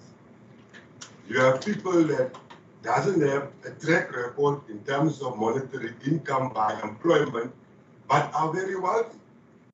And such a person would want to claim an indictment, you understand? So we as councillors have a fundamental role, and that is to be open and transparent and look the person in the eye and say to that person, listen, you don't qualify for the 3 reasons, because there's 3 categories of people that qualify and not. So this is just a call on each and everyone, including myself. When you get confronted by these type of things, be open and transparent. Even doesn't matter what the cost may be, but we have to defend this council. Otherwise, we are going to have indictments and stuff that is going to be passed, and at the end of the day, the money that can be allocated to a poor person is down the drain. Thank you very much. Thank you, Councillor Porter. Yes, Finance Chairperson. Madam Speaker, I do concur with Councillor Porter, believe it or not. I would just like to urge the councillors, if it is a situation like that, when somebody confronts you, refer them to the administration can back the situation, that you as a councillor do not get exposed, because there are people that will try to take advantage of the system, sorry, and it puts you in a very awkward situation. I know I've had plenty of those, unfortunately, and fortunately enough, we've got a lot of Velma that impacted very well for us. So thank you very much. Thank you, Finance Chairperson. The item then carries unanimously with the... My apologies, I didn't see your light. I withdraw that ruling. Furthermore, Madam Speaker, we are guided by policies here in municipality. That's correct. That's correct. Yes, Councillor. I think the other thing is, Speaker, I think to the CFO. Our policy is very clear. If somebody owns the municipality, like said, 800 rand, now they must come to the municipality because they are in debt. So what the policy said is they must come to the municipality and they must arrange. And they must arrange for at least 10% of that 800 rand. But now the people come here and they back. Tell the people, Mr. MM and the CFO, now they must pay 800 rand. And people ever got that money.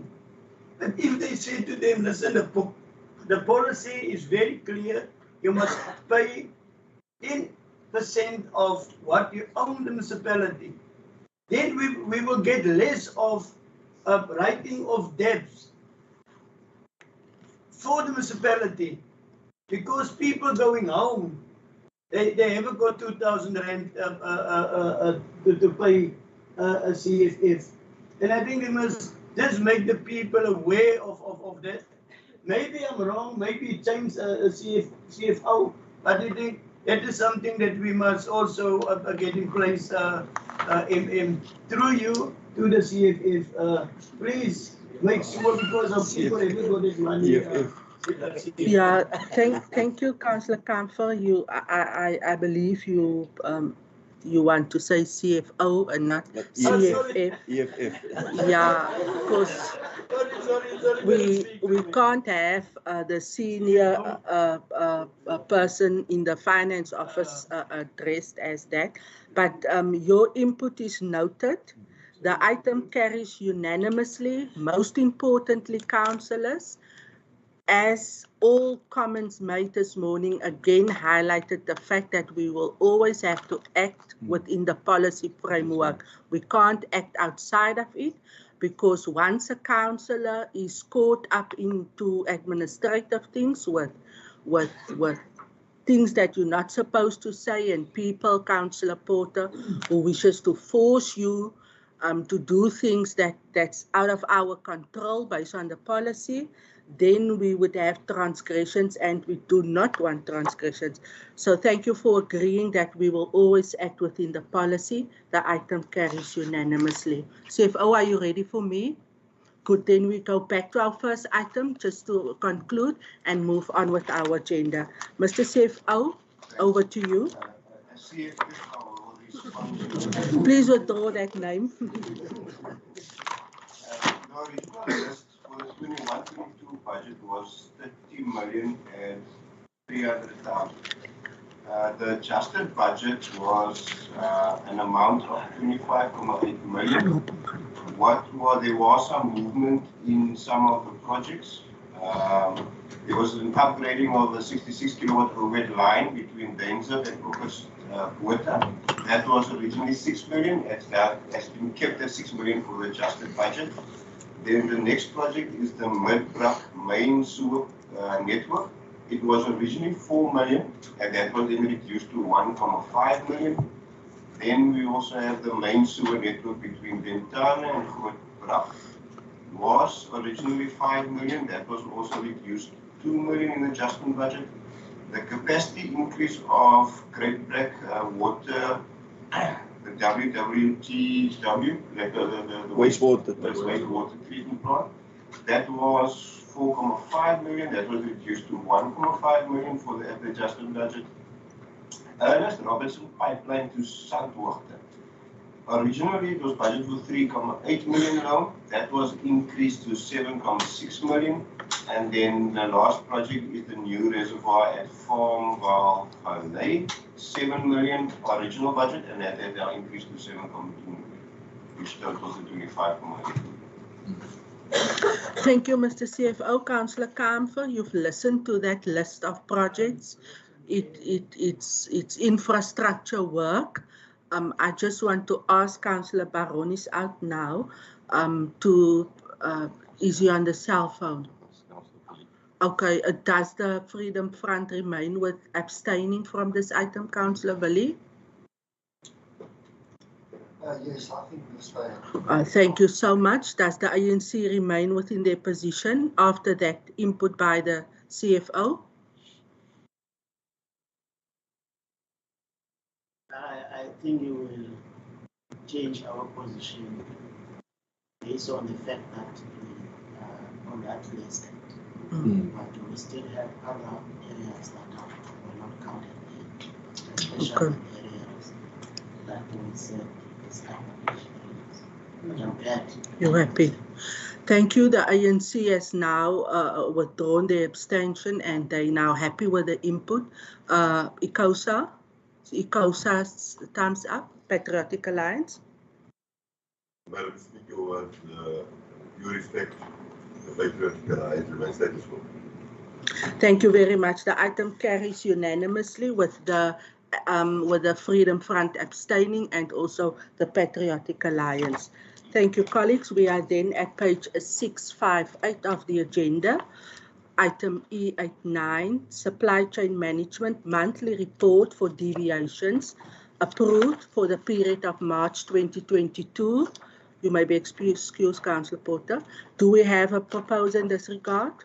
Madam Speaker, I'd like to propose. Thank you, Finance Chairperson. Do we have a seconder? Madam Speaker, I'd like to second. Thank you very much, Councillor Annie. Is there any questions of clarity? I see no red light. The item carries. E90, monthly reports with regard to supply chain management for March. Do we have a proposal? It's for cognizance. Thank you, Madam Speaker. I will propose. Thank you, Councillor Meyer. Do we have a seconder? Madam Speaker, I will second. Thank you, Finance Chairperson. I see no lights for questions of clarity. We are then at item E91, quarterly report for expenditure section for the period ending 31st of March 2022. Do we have a proposer? The item is for cognizance. Thank you, Madam Speaker. I will propose. Thank you, Councillor Barker. Do we have a seconder for Councillor Barker? Thank you, Madam Speaker. I will second it. Thank you, Councillor Meyer. Is there any questions? Thank you very much, councillors. We are then at E92, the quarterly report for supply chain management as at the 31st of March 2022. Do we have a proposal for cognizance of this item serving before us? Thank you, Madam Speaker. I will propose. Thank you, Councillor Parker. Do we have a seconder for Councillor Parker? Thank you, Madam Speaker. I would like to second. Thank you very much, Councillor Annie. Is there any questions of clarity? None by any councillors. Thank you so much.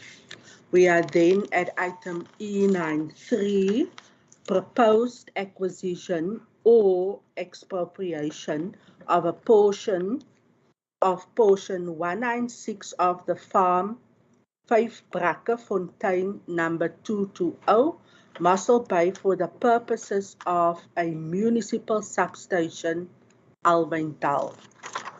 We have our recommendations listed from points 1 to 7. Can I have a proposal for this item, please? Thank you, Madam Speaker. As the Ward Councillor, I will propose. Thank you, Ward Councillor. Do we have a seconder for the Ward Councillor? Thank you, Madam Speaker. I will second.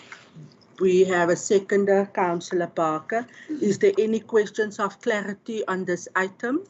I see the light of Councillor Mkonto is verskoon vir die badkamer raadsetkamer. Councillor Mkonto, you may pose your question. MRC.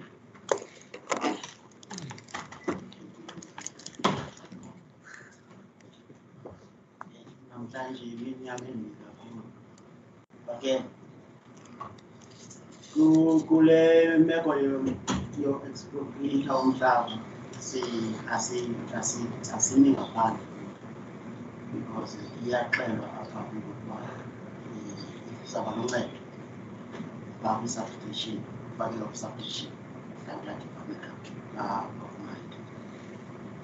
But ndinomdla into yokuba ingabe le council ingayenza into expropriate ngembuyekezo bandibona kwimbuyekezo khona inoba bako-100,000 ingayenza into yo-expropriate umhlaba for ukunika abantu basengxakini.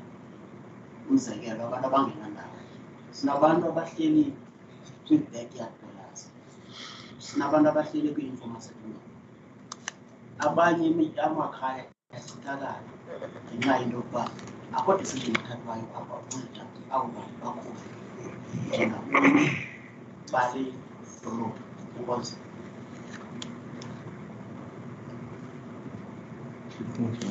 Thank you very much, Councillor Mkonto. There's a question from Councillor Mkonto. If we will expropriate with compensation, you're going to respond. Thank you so much. The will respond.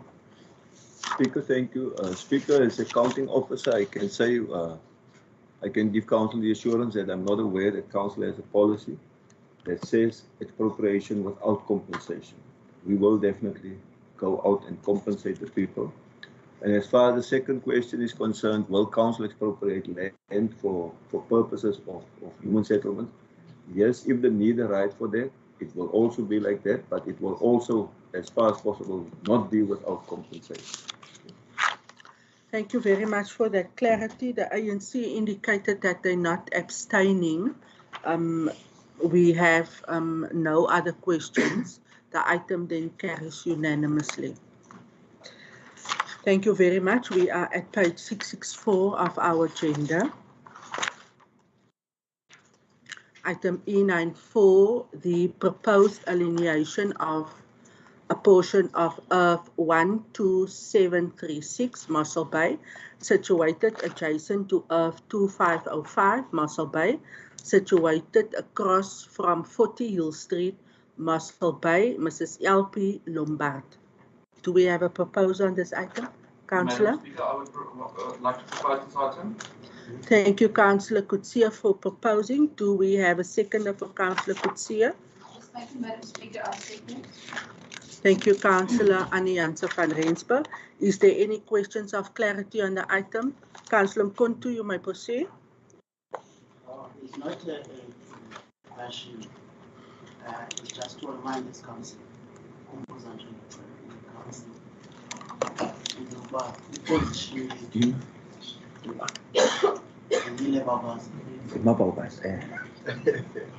Ukubuza nje le council ngoba iposition yethu as an ANC yendokuba kwindima ebhekisele lokuthengiswa kwemihlaba sicela nje intoba ke sime ecaleni izizathu ke sasizibekile ezizokuba siyayidinga kube khona i-land because le yokuba sibe siqhubeka sithengisa imihlaba singekho informed intoba mingaphi imihlaba ekhoyo kurhulumente ingakanani na ngokuthi urhulumente provincial, national, provincial and local government okhoyo kumhlaba even the companies ezikhoyo under government mingaphi imihlaba phansi kwawo siphinde sijonge inaseka imihlaba ekhoyo ku-private so uqhubekeka thina sithi hayi ngokuthengiswa iyasiletha ngoba singekabi nayo.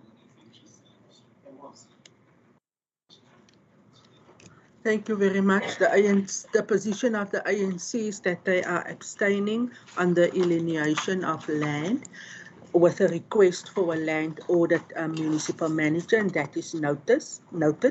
The item carries unanimously. Yes, Councillor Kutsia. Madam Speaker, I would just like to raise the fact that these items were communicated during the committee meetings. The community, the Department of Planning and Economic Development did great efforts in showing what the land was sold for, as well as where the land is. As with regards to the councillor's request for land regarding provincial and national government, that's without our ambit. As a local government, we can only deal and work with land that is within our own ambit. Thank you, Madam Speaker. Thank you, Councillor Kutsia. The item carries unanimously with the ANC. As u op 'n punt van orde, Raadslid. Yes, I believe it's all right to differ with what we and what the ANC proposed according property and ground, all these things, and I don't want people put a damper on what we want. I think it's right. I think it's the second time we asked for that MM. Thank you. We want a audit of a land property, audit. A land property, and we Yes. asked. I think it was in the mayor's speech last time, and they said they will bring it before us, and we can see how the land was distributed between the rich and the poor people. Thank you, so Councillor. I asked again, Madam Speaker. Yes. Thank you, Councillor. The item carries with the abstention of the ANC and the request for a land audit municipal manager. If we can just make a note in order to revert back to council. Thank you so much. We are at page 669, item E95. The proposed alienation of a portion of Earth 541 Bochums Bay, situated adjacent to Earth 468 Bochums Bay, Lindy Star Trading Pty Ltd. Can I have a proposer in this regard? We have the discussion, the motivation. Thank you, Madam Speaker. I will propose. Thank you very much. We have a proposer for the recommendations listed from 1 to 14. Do we have a seconder for Councillor? Madam Speaker, I will second. Thank you very much, Councillor Parker. There's a seconder. Is there any question of clarity on this item? Does the ANC remain with their position to abstain? 100%. Thank you very much. The item carries with the ANC who is abstaining. Thank you. We are then at page 674, item E96. The proposed alienation of Earth 21791 Mossel Bay, situated at Alma Park, Bill Jeffrey Drive, Mossel Bay, by the means of a tender process. We have our discussion and motivation. The recommendations are listed. Do we have a proposer for the recommendations from 1 to 12? I see you like Councillor Bavuma. Yes, Madam Speaker, I want to propose item 96. Thank you very much. There's a proposer. Do we have a seconder for Councillor Bavuma? Is there a seconder? Can we have the light? Thank you very much. Councillor Kannemeyer is seconding the proposal. Is there any questions of clarity or counter proposal? I see the light of Councillor Porter, then Councillor De Bula, and then Councillor Kontu, in that order. Councillor Porter, you may proceed. Thank you, Speaker. Mine is to take us just refer us back to previous council meetings. In particular, when we deal with these portions of land where council has to make decisions. There was a request, and if my memory serves me well, by the ANC that we will have these while discussing it on the screen when we can be directed to exactly the portion of land there is a question in discussion rather. Thank you. Now is why are we not abiding to our own decisions? Thank you, Councillor Porter. Just to correct you, the request was for the committee meetings and not council meetings, and if my memory serves me right, that is what we are currently doing. Director Venter, can you confirm? At all committee meetings, since the request was asked, kan jy die liggies net vir Director Venter gee? Mkonto, can I just give the light to the director to confirm on record that? Yes, that was, yeah, I can confirm the past 2 committee meetings the service was provided. Thank you very much. That then deals with the request of Councillor Porter. The light I saw of Councillor De Bula and Councillor Mkonto. Because, Madam Speaker, no, I did not know. I did not know you mean the item, but there's Helen was trying to say the bad item.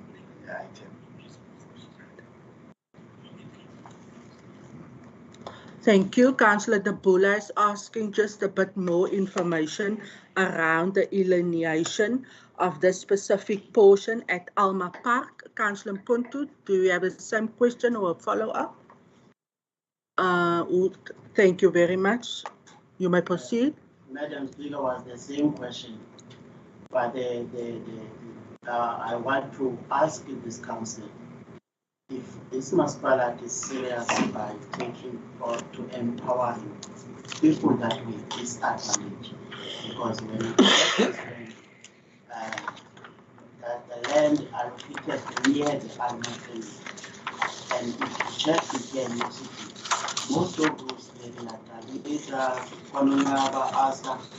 we don't even have land that we can start our own business and be part of the local development of this land.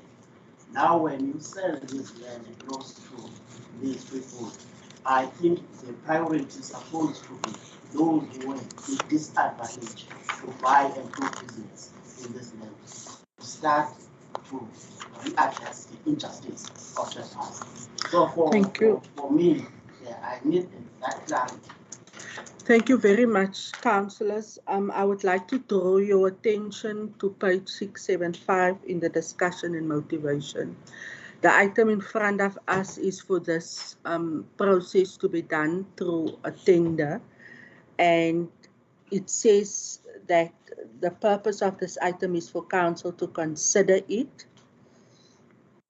And in the last sentence of that paragraph, it says, since it is not required for basic municipal purposes, but to be utilized for business purposes. So that's specifically the concern that you are raising, and I would like to ask Director Venter if you can just, on the question of Councillor De Bola, respond to, is asking what specific area does this portion of land refer to with reference to Alma Park. I think he wants to know where. Am I correct, Councillor De Bola? Speaker, the maps was shown at the committee meeting, and I'm just searching for the committee agenda, and then I can respond to that. Thank you very much. Were you at the committee meeting, Councillor De Bola? Yes. We're going to allow for Director Venter just to indicate, but I just want us to be clear and to understand what the item in front of us is. The item in front of us is a process that needs to follow specifically for the purpose of the questions and concerns that was raised. Councillor Porter, follow up from your side. Speaker, no, I just want to boldly withdraw if I have been mistaken by a council meeting versus a committee meeting. Thank you very much. Accepted. Thank you so much, Councillor Porter. Councillor Kutsia? Madam Speaker, I just want to correct the notion that Councillor from the ANC has made. This council has made various attempts to give land to the communities and opportunities. In the previous council meeting, we did provide land to the industrial area, which we are leasing out. Various housing opportunities has been rolled out. Mountain View, before that, Three Sisters, with releasing land to address the injustices of the past. So it is not as if the council is not doing anything to not address the injustices of the past, and we are striving to do much more in addressing that, but it is not an item that we do not take seriously. Thank you, Councillor Kutsia. Again, colleagues, in the discussion and motivation, it's very clear. I think it's absolutely clear that every councillor can just read what the item is stating, attend the process that will follow, because the land is being made available for the purpose of business in that specific, less fortunate area. Director Venter, I don't want to put you on the spot. Are you ready for me so that I can conclude? No further debate. I have allowed for debates. I'm not going to allow for third follow-ups. Can Director Venter have his light, please? Can the director have his light? Thank you so much. Speaker, I'm just paging there in our technology file us when we need quick. So I'm just paging through the agenda. Into the committees as well, Speaker. Madam Speaker, while the director is searching, You're out of order now, Councillor. I want to look, I'm being lenient here. This served before the committees. The maps was there. The item is clear. You have debated. Your issues has been raised. I'm asking for the director just to confirm that which portion are we talking about. And I'm going to move to the next item. Then I'm going to come back because we... Are you ready for me, Director Venter? Thank you. Sorry, Speaker, my apologies for not having the committee agenda open with me here. But this is actually an important portion of land. It's a portion of land within the Mountain View housing development, which was set aside for this purpose. So yeah, it's actually important that council has to develop as it takes place there, that sense, as it is stated in here. Thank you very much. Councillors, I want to then say to you that it's clear that this council is taking a decision in the interest of enhancing business opportunities for those less fortunate. If you are abstaining on this item, please indicate so. If not, this item carries unanimously without a counter proposal. Is the ANC abstaining? Yeah, the ANC is still abstaining. Thank you very much. No, thank you. No, I'm concluding. Thank you. You abstaining, the item carries then with the ANC that is abstaining. We are at item E97, page 680, the proposed amendment of the deed of sale, purchase of portion 1 of the farm, Droogfontein, number 245, Mossel Bay Municipality. We have our discussion very detailed, and then our recommendations listed from point 1 to 3. Do we have a proposer in this regard? Madam Speaker, I will propose. Thank you, Councillor Botha. Is there a seconder for Councillor Botha? Madam Speaker, I ask a second. Thank you, Councillor Parker. Is there any question of clarity on the item around the sale or a counter proposal? If there's none, then the item carries unanimously. No, there's a light. Councillor Mkontu, I see your light.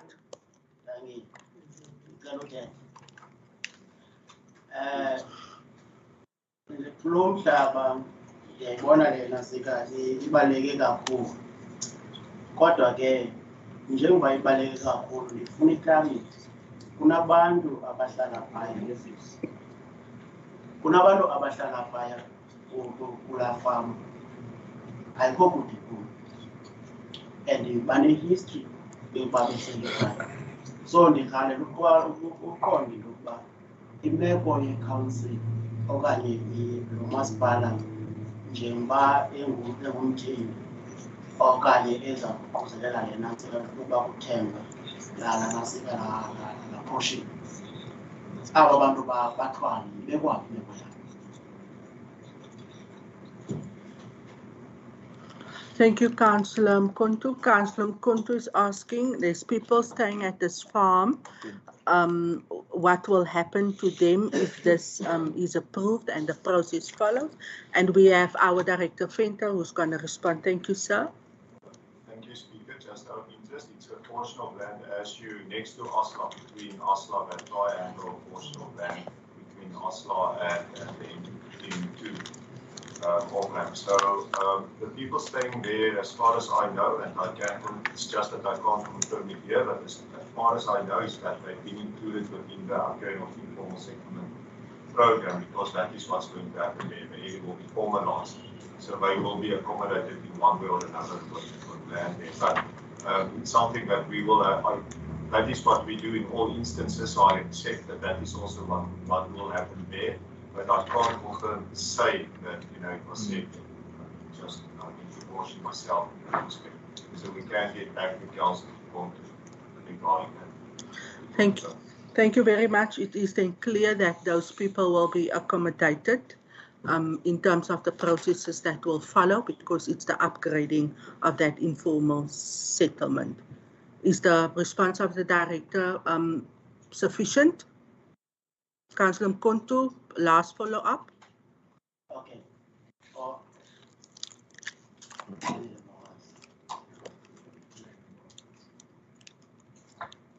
Okay. Nansi ka-director, impendulo ka-director.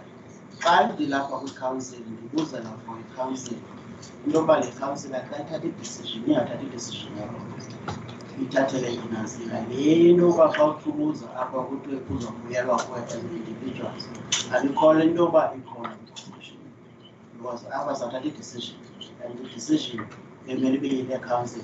So ndibuza le nto yoba uncedisana nale council. Enye yezinye izinto kule mpendulo ayiphendulayo mna ndinento endiyifumanisayo into yokuba aba bantu xa bendiphanda bane-history yokuhlala phana, and ke siyayifumanisa into yokuba most yabantu abahlala emafama bayaxhatshazwa xa kufikelela into yokuba kunazikile ukudivelopile okanye umntu othenga loo mhlaba. Aba bantu basihlala emafama bayashiya bathathwe kubothiwe loqobo urhulumente bangabi nazibenefithi kuloo mhlaba bebehlala. Ndiyakurhalela ukuyazi ukuba ingabe indlela esawuqhuba ngayo izawuba kwiloo ingakumbi kwinto edibene ne-farm workers nabantu abanehistory kwifama leyo.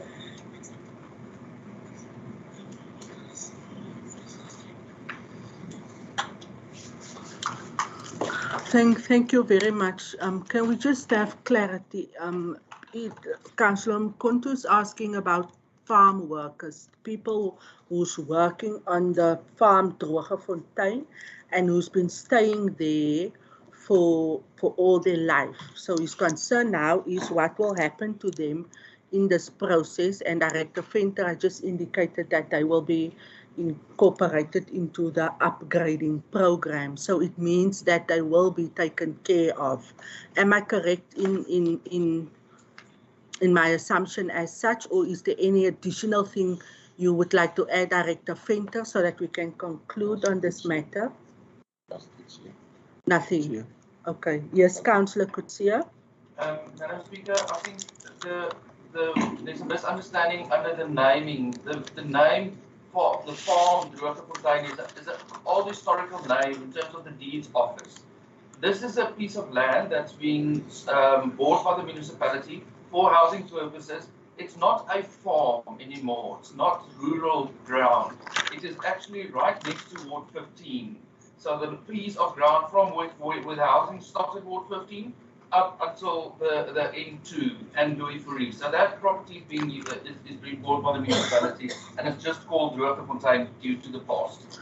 Thank you, Councillor Kutsia. It's very clear that you have paid due diligence to your committee agenda. Is there any questions of clarity? Yes, Councillor Dabula, you may.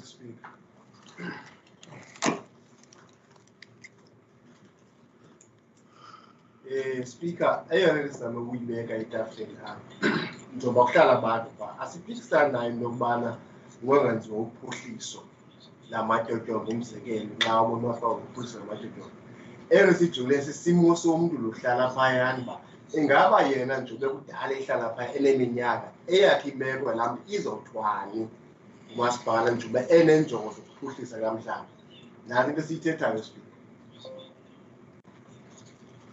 Thank you very much, councillors. I think Mr. Venter was clear when he indicated that it's an upgrading that's going to take place there, and those people will form part of the normal processes when we upgrade informal areas, and they will be accommodated. When the upgrading will continue, there's going to be another phase for them, and when the upgrading is done, they will be accommodated. And I hope that carries out some sort of clarity with reference to your fear.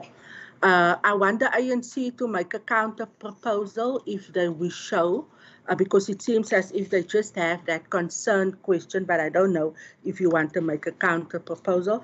I see your light, Councillor Machisini. You may proceed.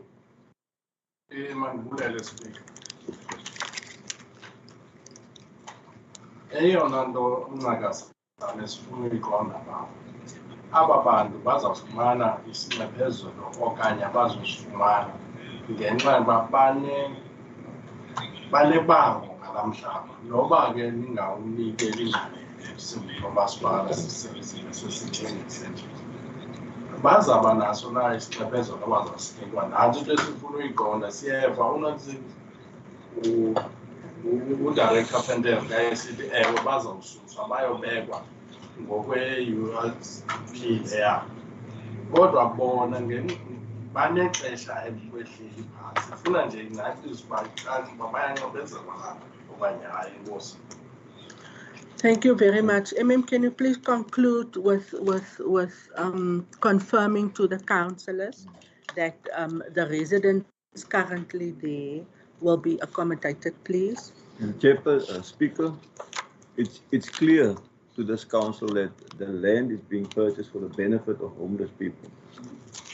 And as Mr. Venter said, councillors, that he cannot say, yes, those people will be, but normally, under other circumstances, the people under such circumstances are normally accommodated with housing, because, as you've mentioned, they've been staying there for many years. So I respect what Mr. Venter, you don't want to say, yes, they will be, if he doesn't have because in the end, the province plays a role as to who the beneficiaries will be. And I want to ask our councillors, Speaker, that it's very difficult for the officials if we come to the council meeting with questions which we don't have an answer to. I want to invite the councillors. The councillors should be at liberty, any one of the 29 councillors, to come to the administration before the meeting to get the finer details as per this item now. To come, we will never chase you away, Councillor Konto. You've been in my office many times, Councillor Dubula. Please come to us to sort out those final details. It's very difficult for Mr. Venter or any other official to give you the fine details of a specific item. But to conclude, Speaker, as I concur with what Mr. Venter said, under normal circumstances, the people who stay there for so many years will be accommodated. But we must get the proof and the writing from a higher authority than council. Okay. Thank you for providing that clarity. Do you have a counter proposal? If you don't have a counter proposal, yes. Do you have a counter proposal?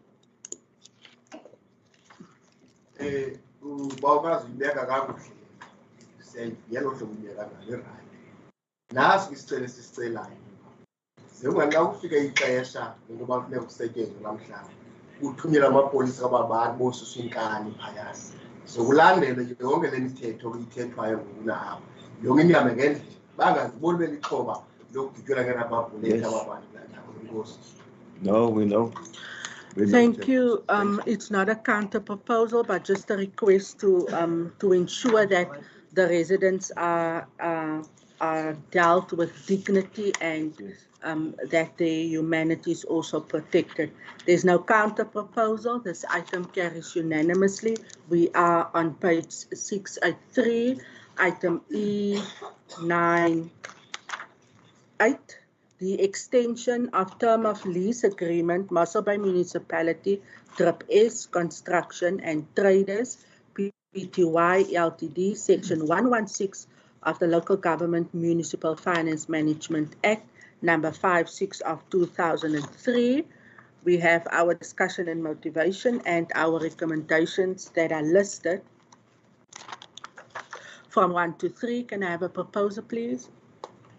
Thank you, Madam Speaker. I would like to propose item E98 for acceptance. Thank you, Executive Deputy Mayor. Do we have a seconder? Thank you, Madam Speaker. I would like to second the item. Thank you, Councillor Kutsia. Is there any questions of clarity on the item? None, thank you. The item carries unanimously. We are then on item E99, page 686. The alienation of portions 2, 3, and 4 of Earth 4504, situated at the corner of Mandela and Leliebloem Street, Sonskyn Vallei, Hartenbos, by the means of tender process. Do we have a proposer with reference to our recommendations that are listed from 1 to 14? Councillor Botha. Thank you, Madam Speaker. As the ward councillor, I welcome this proposal. Thank you.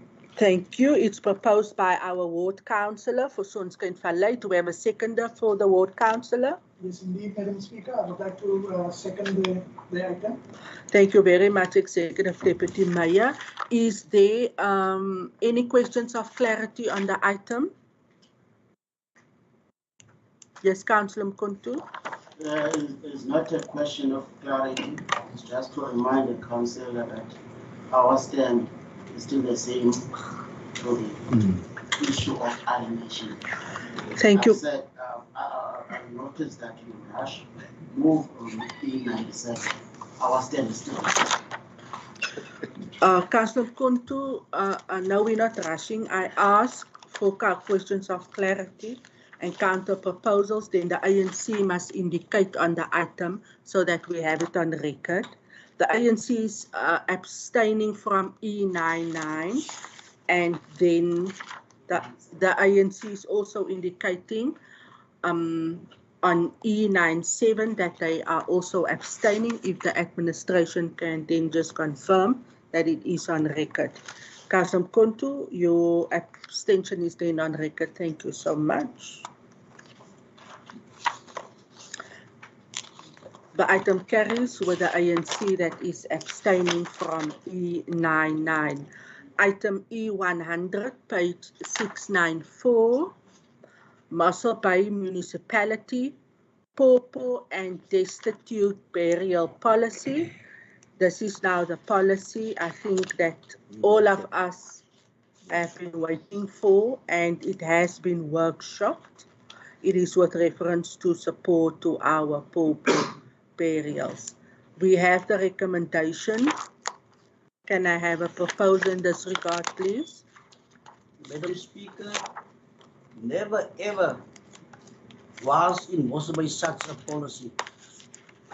Today, we are very happy for this policy to help our poor people, especially the councillors.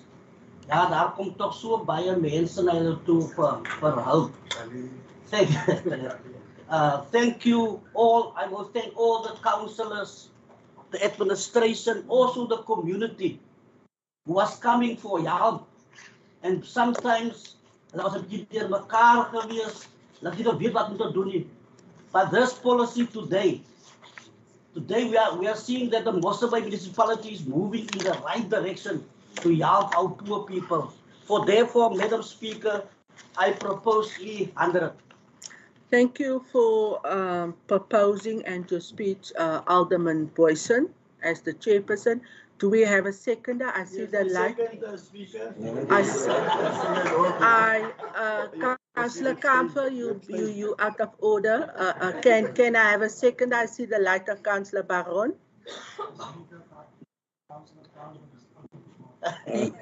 Weet jy wat vandag aangaan nie, maar ons Speaker, I want to concur. I want to second Councillor Boyson, but I also want to say, Councillor Nicholas Boyson, this was a long fight. Thank you for driving this policy. But Director Nyao, Director, thank you so much. Every month, all these councillors sitting here, we must take money out of our own pockets. Very people. Now that is over. Thank you so much. Thank you, Councillor Baron. Yes, we are indeed happy with Director Nell and Chairperson Alderman Boyson, who has seen to it that the item is serving before Council. And I think we are all in agreement, unless anybody wants to abstain now on this item that is here this morning to help the destitute and the poor people of from Ward 15 to Ward 1. Is there anybody who wants to abstain from this item? I see your light. Are you abstaining from this item, Councillor De Bula? I want to say that Director and all the chairperson of the community for this policy, because now our people are safe, especially poor people.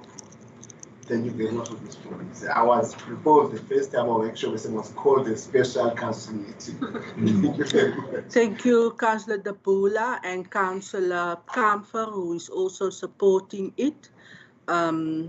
Councillor De Bula, I believe, is speaking on behalf of the ANC. Unless you are abstaining from this item to help the poor. Councillor Machisini.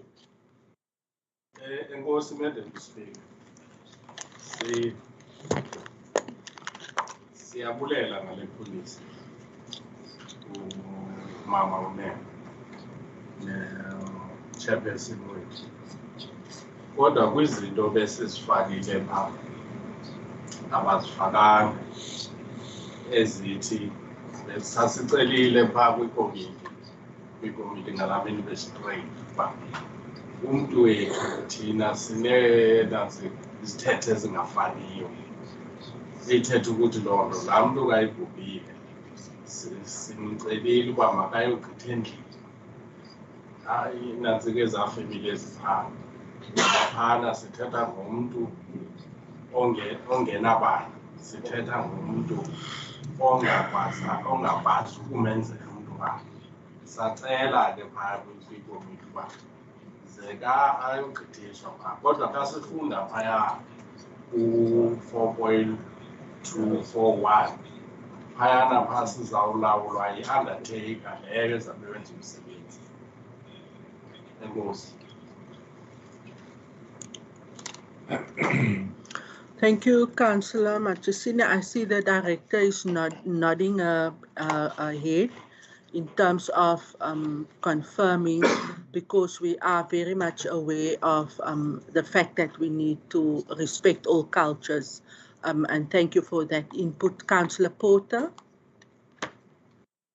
Thank you, Speaker. Again, on the same note, Director, also the Councillor, that we have expressed ourselves as the Patriotic Alliance during the workshop. We just want to confirm the very same behavior and appreciation to the poor and the destitute by virtue of this policy. However, I've got a question, Speaker. Having read through this and this beautiful policy, mine is just to ascertain as to whether there would be a particular monetary budget allocated per annum and or how, because these are services, and in some instances you might also have service providers to render such services. So mine is on the monetary side, the financial side. Is there an established budget? Is something that is approved? What is the budget about, and how are we going to manage that as council? Thank you. Thank you, Councillor Porter. We have the Patriotic Alliance supporting this policy, but seeking clarity on the budget, and Director Nel will respond. Thanks, Director. Thank you, Madam Speaker. We've always had a budget for pauper burials, which was approximately 10,000 rand a year, because we've never done more than 2 or 3 of pauper burials as in the past, even from the SAPS, the request from the forensic department. We have environmental funds this year so far. We've had this week alone 4 requests for pauper burials, and we are busy with that. So we will adjust the budget accordingly. It is operational budget, and we will adjust it accordingly. It's not the first time that it's open, so we don't know how much it will be, but we will make sure that we will continue to contribute funds to make sure that those that qualify in terms of the policy are helped. Thank you very much for that confirmation. It seems as if Council unanimously approved this policy, and I know we will have then our Mayor after the Council meeting, who will then go public through his media office to inform the residents of what this Council today did for the poor. Thank you very much. The Mayor is nodding, so look out for that video of the Mayor. We are on page 704, item E101.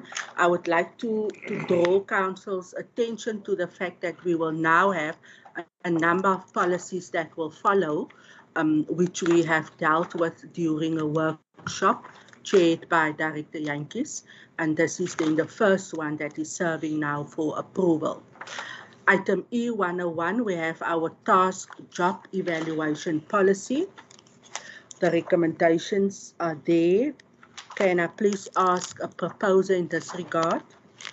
Madam Speaker, Thank you very much, Councillor Barker. Do we have a seconder? yes, thank you, Madam Speaker. I'll second. Thank you very much, Councillor Annie. Is there any additional questions of clarity on this policy? Councillor Mkontu. Okay, Madam Speaker. See,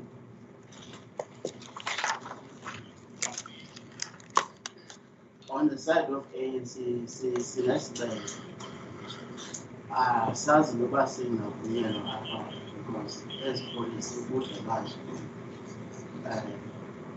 sikwimeko yinto yokuba sisenze esi sicelo. Apha kune-amendment bekumele ziyafakelelwa according to the constitution of the legislature okutshelwa nguMr. Jantjies or Sibalekayo. Siyavumelana uba mazifakwe because akho nto sinoyenza ngazo. But kwinto bekumele mhlawumbi sihlala siyikhansela sikhe sithi go through kule policy kuba besine-1 day workshop. Zisekhona izinto esizazirhalelayo into yoba maze ziphinde zivele ke sibuze workshops, policy. So I'm going to declare 704, 722. If by the council ibinokusinika nje lo chance yokuba ke siphinde sibene nje i-workshop before siqhubelele nazo. Kodwa ke siyinikele councillor intoba as a councillor siyivumele intoba ezi zifuneka zibe zingenile first kaJulayi zingene. This is the same. Councillor Mkonto, with due respect, we had a full day workshop where we went through all the policies. It came through the committees.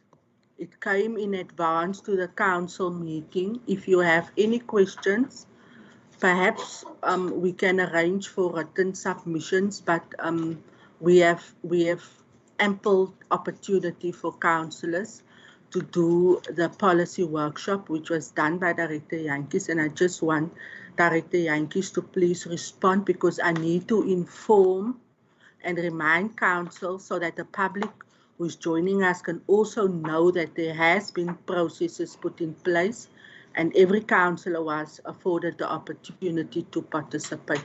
Director Jantjies. Chairperson, Speaker, thank you. The policies and the information with regards to the staffing regulations was distributed to all councillors since January, and on numerous occasions I have given councillors all information concerning what needs to be changed, what's going to be changed in the policies. Further to that, Chairperson, just for the record, on the 16th of April, I've sent all the policies to all councillors, and with the instruction, the councillors can, if there is not clarity, they can actually contact us, or they can ask their questions with regards to what they don't understand in the policies. Further to the 16th of April, on the 11th of May, so days before the 11th of May, and then on the 11th of May, all the policies served in front of the committees. So again, almost a month after that, without any questions that were asked by councillors again had the opportunity to ask questions for clarity. And then lastly, Chairperson, further to that, on the 19th of May, and with the consent of all councillors concerned that the policies was workshop thoroughly, there was 2 days set aside. All councillors that attended the session indicated that we don't need the 2 days, and all information that was given to councillors was thoroughly workshopped, and in the 19th of May sessions, all questions regarding the policies were answered. Just for the record again, Chairperson, with the longer policies, I mean, the first policy, the performance management development policy, took almost an hour. The recruitment and selection policy took an hour and 50 minutes almost. So these policies were workshopped thoroughly, and I would really love council I can't make a proposal. I would really love council to consider that we approve these policies as said before council now. Thank you. Thank you, Director Jantjies. I'm gonna request that we adjourn the council meeting, our rule as such, for 10 minutes, and I want to request the work of this council to engage the ANC on their request for policy workshop, because there's a lot of policy items that's going to follow in this agenda, and I just want us to be clear as to why we're now different from the process that was followed. Council adjourned for 10 minutes. We will reconvene in 10 minutes. Thank you.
all councillors, can everybody just take their seats? We will start as we reconvene.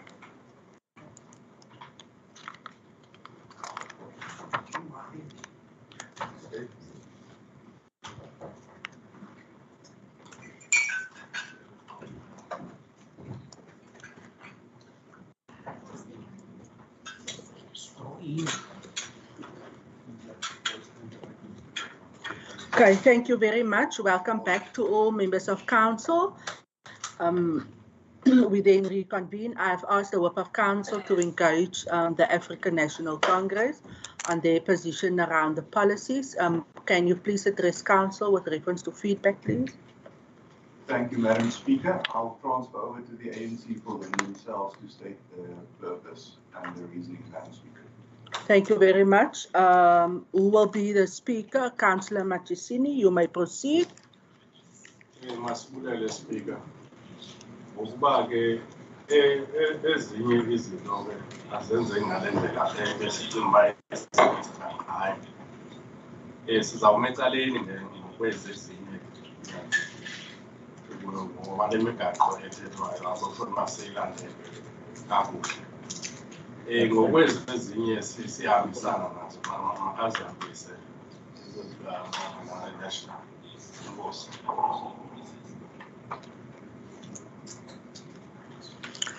Thank you for your feedback, Councillor Machisini. I will then rule as follows that we will deal with the policies as per the agenda points, and we are at item E101 with the task job evaluation policy in front of us. Madam Speaker. Yes, Councillor Parker. I would please like to ask whether we can, and please bear with me because this is rather a long list, if we can propose the following items: E101, 05-2022 task job evaluation policy, E102, 05-2022 performance management and development policy, E103, 05-2022 proposed amendments to the education training and development policy in accordance with the municipal staff regulations, E104, 05-2022 induction and onboarding policy, E105, 05-2022 proposed employment equity policy, E106, 05-2022 exit management policy, E107, 05-2022 proposed amendments recruitment policy, E108, 05-2022 proposed amendments to the acting appointment policy, E109, 05-2022 proposed probation policy, E110, 05-2022 proposed strategy filling of posts, as well as E111, 05-2022 proposed amendments to skills and retention policy. We have diligently discussed these policies and workshopped them last week, and there was ample time for us to go through it, as Director Yankees have explained, and everybody was very happy at the end of this workshop. Therefore, I propose that we accept all of these policies together. Thank you. Thank you very much. Do we have a seconder for the proposal of Councillor Parker? Yeah, thank you, Speaker. I was part of this workshop. I think there's nothing urgent or specific thing to be changed. I will second the proposal. Thank you very much. We then have a proposal by the Democratic Alliance, seconded by the Freedom Front. Do we have any counter proposals on this? Is the ANC abstaining? The ANC is abstaining. Councillor Mkuntu, are you indicating your abstention or a counter proposal? As the ANC, we are saying we are abstaining, but we must make sure that as the amendment that's the way it's supposed to be done according to the Act, we are not abstaining on those. It must be based on the national guidelines of the directions. Thank you, Councillor Mkuntu. Director Yankees. Chairperson, very shortly. I need to show what the ANC is actually saying. They actually approve all these policies because the policies, all the policies were changed due to the fact of the national staffing regulations that were followed. Is that what they're saying? Because not one of these policies are changed not because of that process. I just need to reiterate as well that all of these policies were also workshopped with every single staff member. The only municipality in the country that has done that. These policies was also in a workshop with every individual staff member as well. Just for the clarity, these policies changed in terms of national legislation, so therefore the ANC is then proposing that they accept this policy. Can the ANC for the last time then state their position? Because the reason why we have this policy serving, it's the amendments that we're bringing to council with reference to the legislation that has changed, which is national legislation. I want to know if the ANC remain with their position to abstain from the policies which was workshopped where they were present. Can the ANC please indicate their position? Yes, Councillor Mkontu.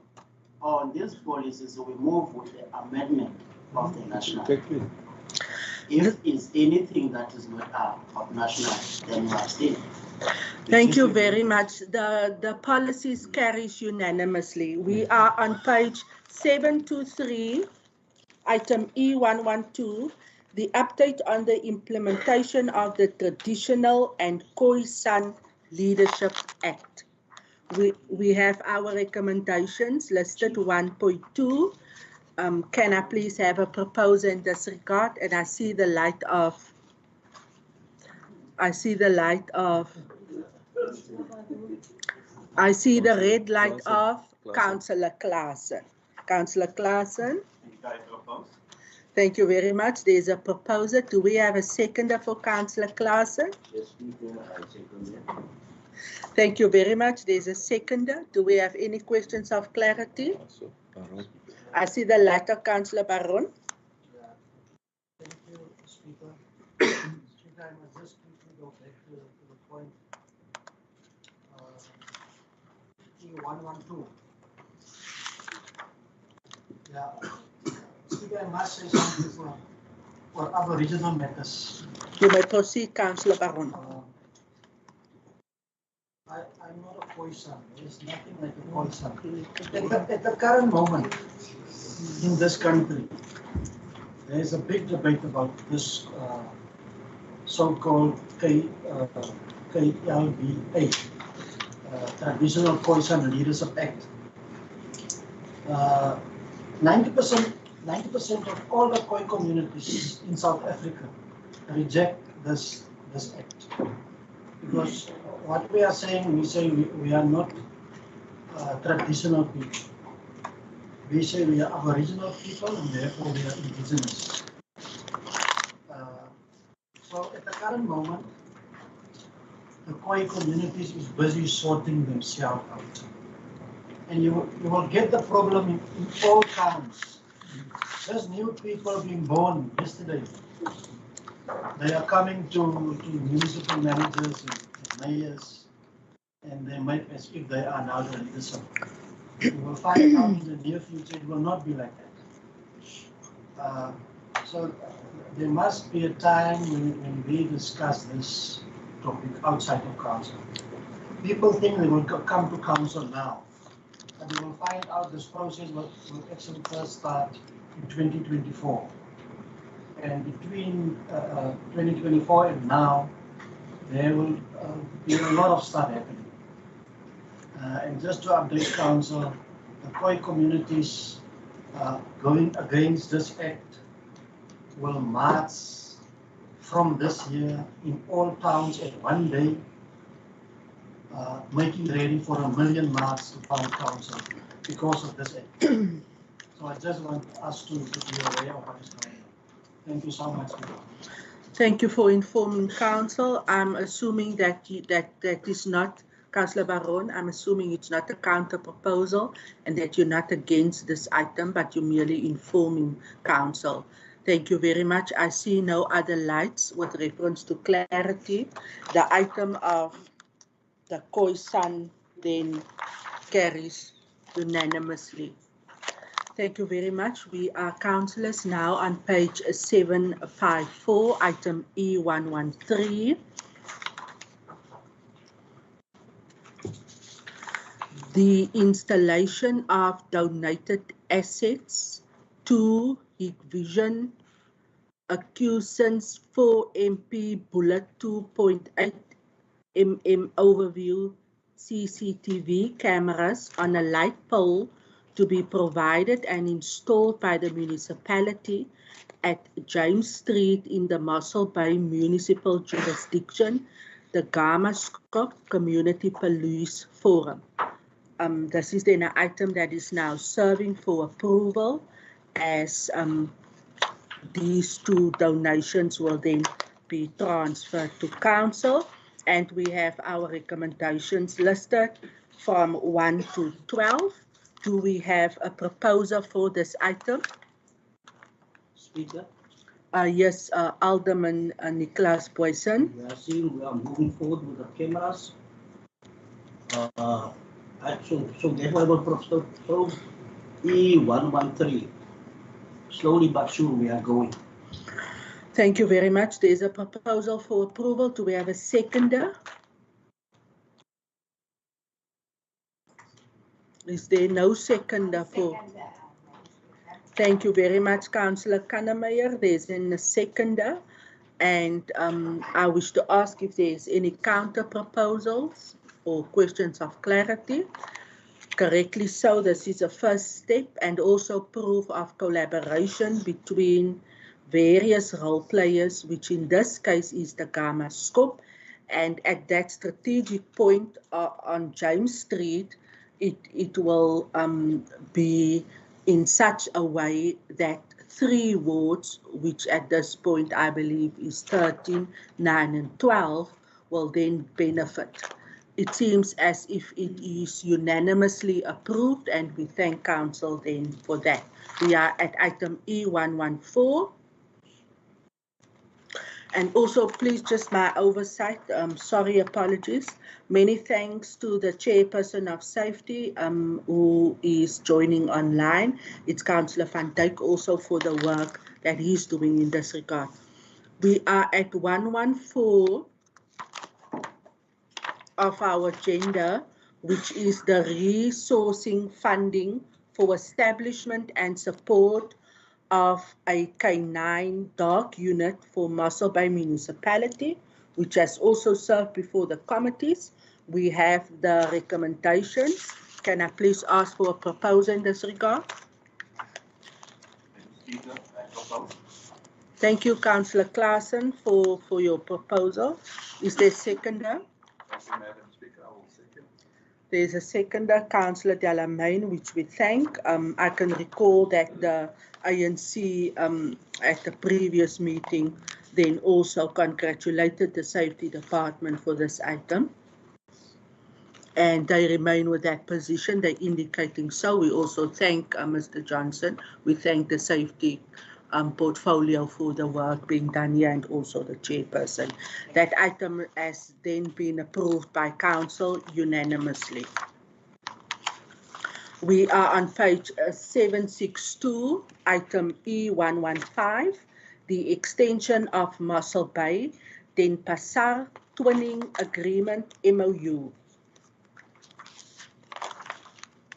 Councillors have all the detail in the discussion and motivation. Can I please have a proposer? Thank you, Madam Speaker. Propose. Thank you, Councillor Delamain, for your proposal. Do we have a seconder? Thank you, Madam Speaker. I will second. Thank you very much, Councillor Meyer. Is there any questions of clarity on this item or any counter proposal? Councillor Gwaza, you may proceed. Thank you, Madam Speaker.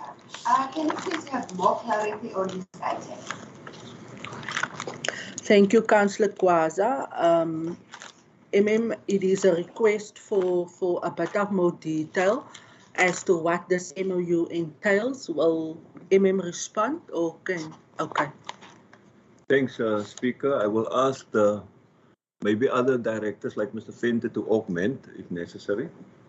Just to give a bit of background to the new councillors, the previous councillor entered into a twinning agreement with Denpasar. It's a city in Indonesia in the previous term. And there are various things that we collaborate with them, various items that we collaborate with them on. And what's happening now, this agreement is coming to an end. And council must indicate before Mr. Venter, end of June or end of May, that we want to renew this agreement with Denpasar. So that is why we bring it back to council, just to renew the existing agreement that we had with them previously. Okay. It is also a request from the Indonesians that we do renew. Okay. Thank you, Councillor Kwaza. Do you have a follow-up? Yes, Madam Speaker. Can you please ask for caucus, please? Okay, it's 5 minutes. Caucus for the ANC, 5 minutes. It's granted. Council adjourned.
Thank you very much, councillors. You all may be seated. We then waiting for the ANC who has called a caucus, and they will then now inform council of the outcome of their discussions.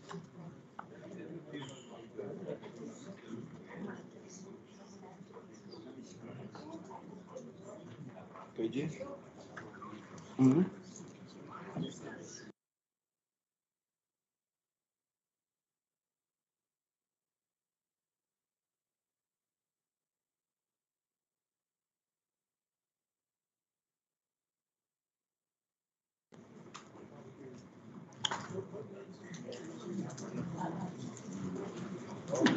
And we have the ANC returning, and they will now share the feedback of the caucus that they requested on item E115.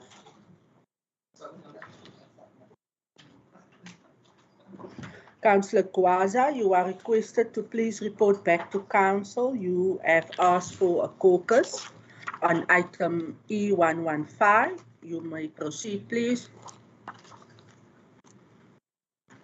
Thank you, Madam Speaker.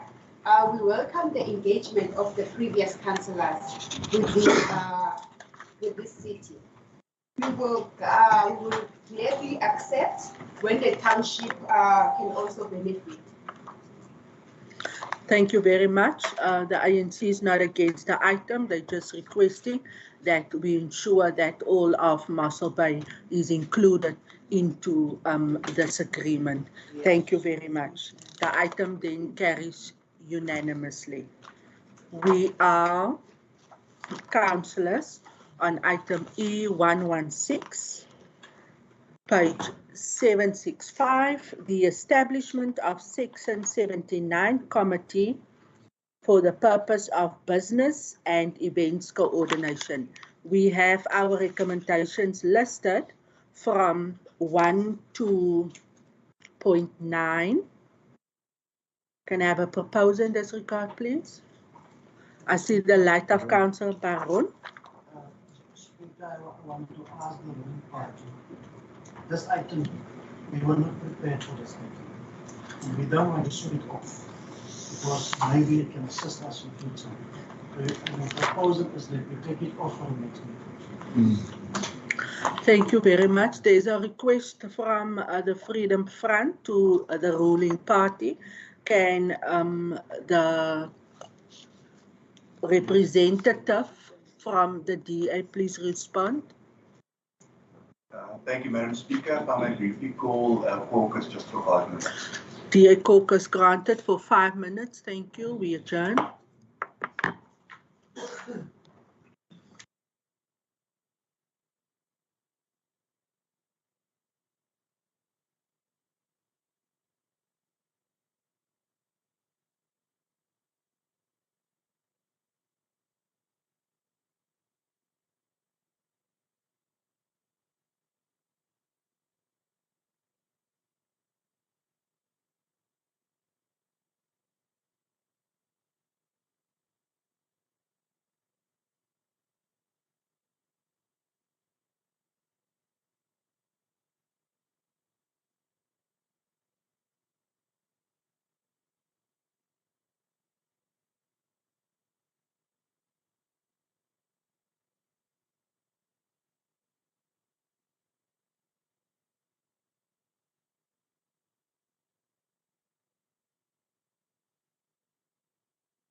We welcome the DA back to the council chambers, and I then request feedback with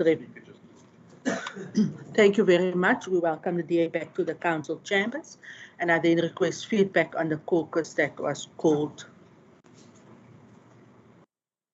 Thank you, Madam Speaker.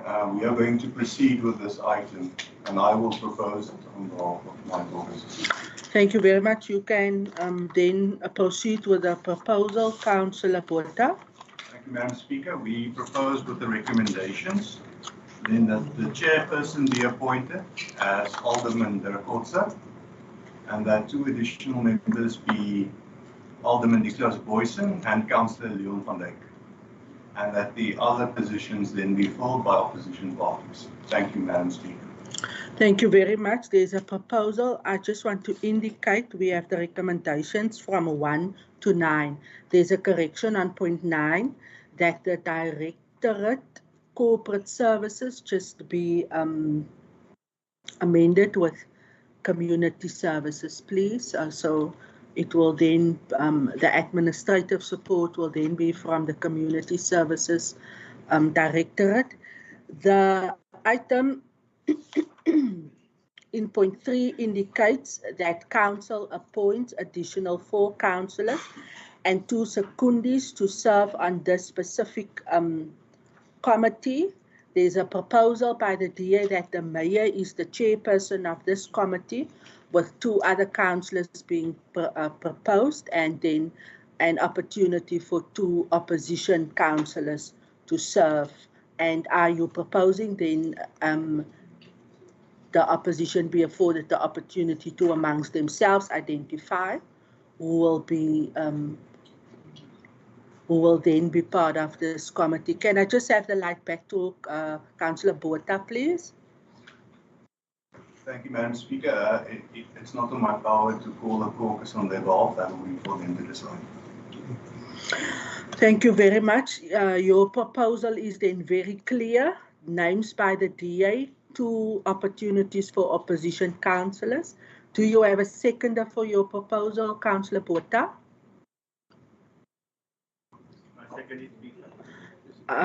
Thank you very much, Councillor. Councillor Claassen is seconding the proposal, but it seems as if Councillor Botha wants to add. Councillor Baron, can I just have the light back to the proposal? My apologies, Madam Speaker and fellow councillors. And then just at the secondary, we would like to nominate Alderman Cliffy Lehman. Okay, thank you very much. So that's then your proposal, and then with that amendment, can we have the seconder confirmed? Second, Speaker. Thank you very much. There's then a proposal by the DA. Councillor Baron, I see your light. Yeah, Speaker, thank you. The Freedom Front Plus then obviousobviously is against this point, seeing what is standing in point 7.1, the delegated powers to be awarded to this committee. This committee will consider and approve the application of all events and set conditions. No, yeah, against. Thank you very much. The Freedom Front is indicating that they are against. Is there any other question of clarity or counter proposal? Councillor Machisini.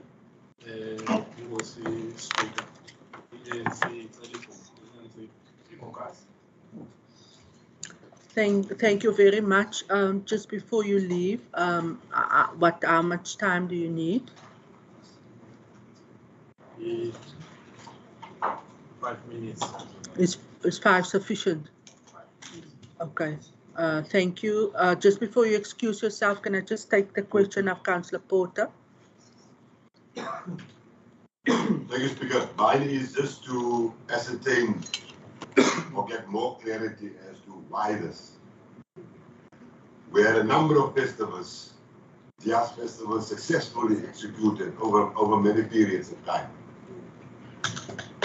You had Moss Jazz a couple of times. Now, if there's anything that, is missing and or wasn't right that draw us to this point, where we need politicians to decide as opposed to, you know, your administration dealing with these things. I want to know from the party as to the leading party, what motivates this one in the manner that it is brought to this council. Thank you. Thank you very much for your question. I'm going to allow for the Executive Mayor to respond. Speaker, thank you. Normally the proposals, people come normally to the mayor and say this is what we want to do, some other kind of festival. That's why I've asked also to be the chairperson, because I've got all the background then. The intention is to inform council and especially the ward councillor. In some of the events, previous events, some of the councillors felt that events being held in their ward without having all the knowledge and information to the availability. Yeah, for them to utilize or obviously to inform the community, and then also in terms of safety procedures and so on. That's why the chairperson of that directorate is proposed, and then also the safety chairperson is both directorates that needs to also obviously give their inputs and so on. And that is also why we want the ward councillor also. Whenever there's an event, then the ward councillor must also be part of that committee. So, and that is also I think we're opening it up now that there's more transparency, because previously it's been basically decided in a large way by the MICO, or the MICO directs. It's been discussed there. If it's huge events, then it obviously comes to the full council. But now, obviously, the opposition, in terms of the proportional representation of council, that will also be part of the process to be able to give the inputs and to be aware of what's happening in town. Thank you, Speaker. Thank you, Executive Mayor. In essence, you are saying that this is now going to be a more coordinative approach to ensure that processes are streamlined. I'm going to allow for the ANC to have their 5-minute caucus. We will then reconvene after 5 minutes. Thank you.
Thank you very much, councillors. We are then back to our seats and we are reconvening to attend to our our item E116, and the ANC has requested a caucus, and I would like to grant them an opportunity to provide feedback to council. Councillor Matusini, you may proceed. Inkosi Madam Speaker. Imbono yona inhle yabo yini kodwa ke thina asivumelani nayo siyi-ANC. Inkosi. Thank you very much. So the ANC is then against the item. Thank you for your light. The Freedom Front has also indicated against. ICOSA is indicating they are against. Councillor Porter. Thank you, Speaker. Patriotic Alliance vehemently oppose this measure of the actions. Thank you very much. We then have the Patriotic Alliance, who is also against. Can I just, councillors, thank you so much. Can I just then, Councillor Botha, you were the proposer. Sorry, Madam Speaker, just for clarity, if all the other bodies are against, will this committee then be formed with only the mentioned people because of the two other positions? Thank you. Thank you very much, Councillor Parker. Can the proposer of the DA, Councillor Botha, can Councillor Botha please have a light? Thank you. Can the proposer of the DA again just inform council of what the proposal is? All other parties indicated that they are against the item. Thank you, Madam Speaker. We are proceeding with the item with the amendment then that opposition parties for the two additional spots as well as the secondary spot can at a later time submit a list of names to the Speaker's office as regards to who they may wish to serve on the council, and then the item then proceed further as proposed. Thank you very much. The amended proposal then is that we proceed with the proposal of Councillor Botha and that opposition parties be granted an opportunity to consider to serve on this committee and amongst themselves identify two people. Do you have a seconder for your amended proposal? I'll second it. Can I say something? Yes, you may, Councillor. Speaker, I think I must say this in Afrikaans.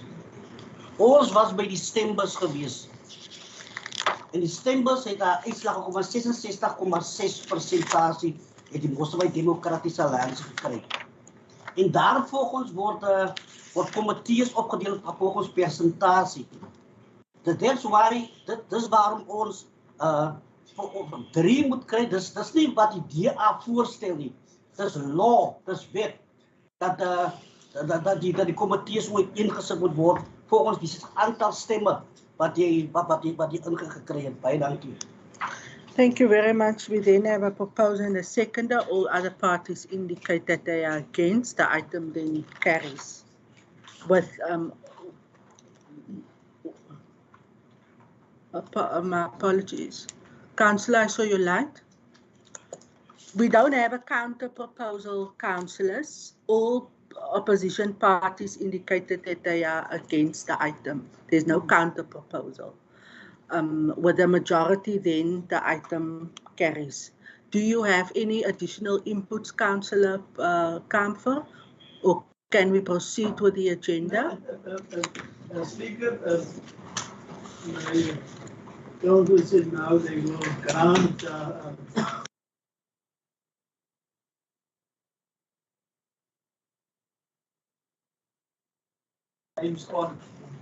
But we are against this item, and the word against is very clear that we are against that.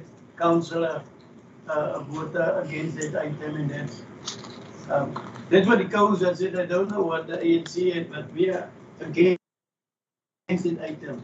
And like Nicholas Boyce would say, It's very clear. It's just 65% people voted for the DA. Now then it's going to see will be towards the DA votes. It's clear. So.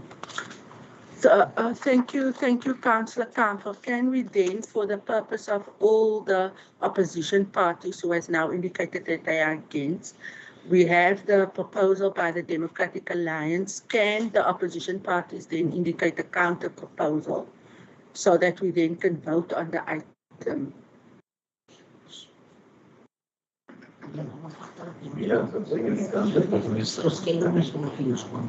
I will close the council.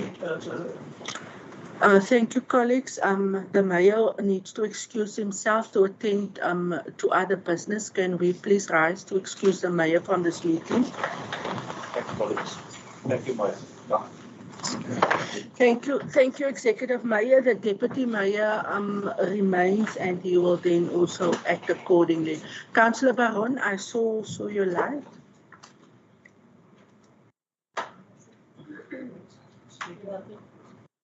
Can Councillor Baron get the light? Is it necessary to vote? We are against.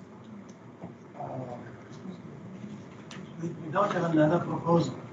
Okay. We are against the item. Missed him. If you just say with my hands. Please. Thank you. There's no counter proposal then. All those in favor of the proposal made by Councillor Botha, can you please raise your hand?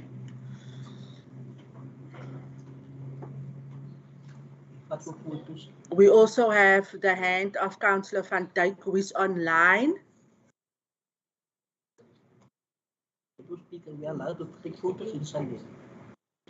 I just want to caution the members of the public to please adhere to the rules. Has the administration counted the vote? Thank you very much. We then have this item carried with all the opposition councillors who indicated. 16. Together with the online hand. Yes. Can I confirm that it has been included? We then have 16 majority. Thank you very much, colleagues. We then conclude with that item. We are on page 767, item E117, Mossel Festival, Camisa Solutions, Santos Beach, the 24 November 2022 to the 27th of November 22. This is the Mossel Festival serving in front of council here today, and we have our recommendations listed. Can I please have a proposer? Councillor Coetzee. Madam Speaker, I would like to propose this item as it is, and I would just like to bring, for the matter of transparency, the changes that was made to the item, the last two items, point 20 and 21, that was added. So the amendment is as per the latest agenda on the shared file. Thank you very much. We then have the recommendations for this item from point 1 to 21, and there's a proposer. Do we have a seconder? Thank you, Madam Speaker. I would like to second the item with the mentioned amendments. Thank you very much, Executive Deputy Mayor. Is there any questions of clarity on the item or any counter proposal? I acknowledge you, Councillor Porter. You may proceed. Thank you, Speaker. It's just very interesting that we just dealt with the issue of festivals where this council, the leading party, have voted, right, in terms of how festivals will be dealt with. The very next point on the agenda is the festival point. It's just very strange that this point could not have been parked and allow the committee that has been elected to deal with it, but bring this thing to council. You understand? So the other point that I'm trying to raise is at what stage will other festivals then be brought into council? If it's a committee, then obviously that committee is responsible, or there's a responsibility on that committee to bring an item to council, is my understanding. My question in terms of Mossel, that is now in front of council, does it mean that something is going to skip? This thing is only happening in November 2020. Or is this matter going to be deferred now to the committee before it comes to council? Why are we doing it upside down? What is the relevance in both the previous item and this item when we look at it from that perspective? Thank you very much, Councillor Porter. Point 20 on the recommendations says that feedback be provided by the municipal manager to the business and event committee on a monthly basis prior to commence of the event. So I think it's then very clear that there will be feedback reports that will have to serve, and then ultimately the municipal manager as the accounting officer will be the one responsible in terms of the final decisions. And then I want to remind council that we have a number of Section 79 committees. And it is so that each committee falls with a directorate, and the relevant administration or official or a responsible official with reference to that specific committee is part. So I don't want councillors to mislead council and the public by saying that politicians will make decisions and do things in silo, because that's not the facts, and that's not true. And we cannot mislead council, neither the public, on the reality of what this process is about. Thank you very much. MM, would you like to confirm, because I have alluded to point 20, but can you confirm of what the procedure will be in terms of the question raised by Councillor Porter? Thank you, MM.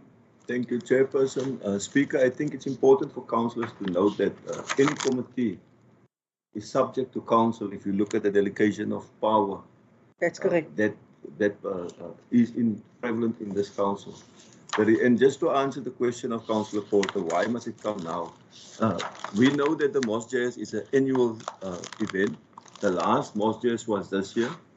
And we want to, because of the size of this event and the effect it has on our community, we want to give them a resolution at the soonest stage for them to make proper public participation in the communities. That's the reason why council want me also to bring feedback on a monthly basis as to how it's going with us. That's the only reason. There's no other sinister reason. It's just to give the organizers enough time, Carol, to do proper public participation in the area. But this is a final decision from the decision from council today. It's not necessary to go back to the newly established 79 committee. I hope you understand. But the 79 committee is established until the end of this council's term. So all other festivals or events will go through that. That's not on the agenda now. Okay. Thank you, Municipal Manager, for providing that clarity. If we have no counter proposal, then our MOSJS festival item carries unanimously. Thank you so much, councillors.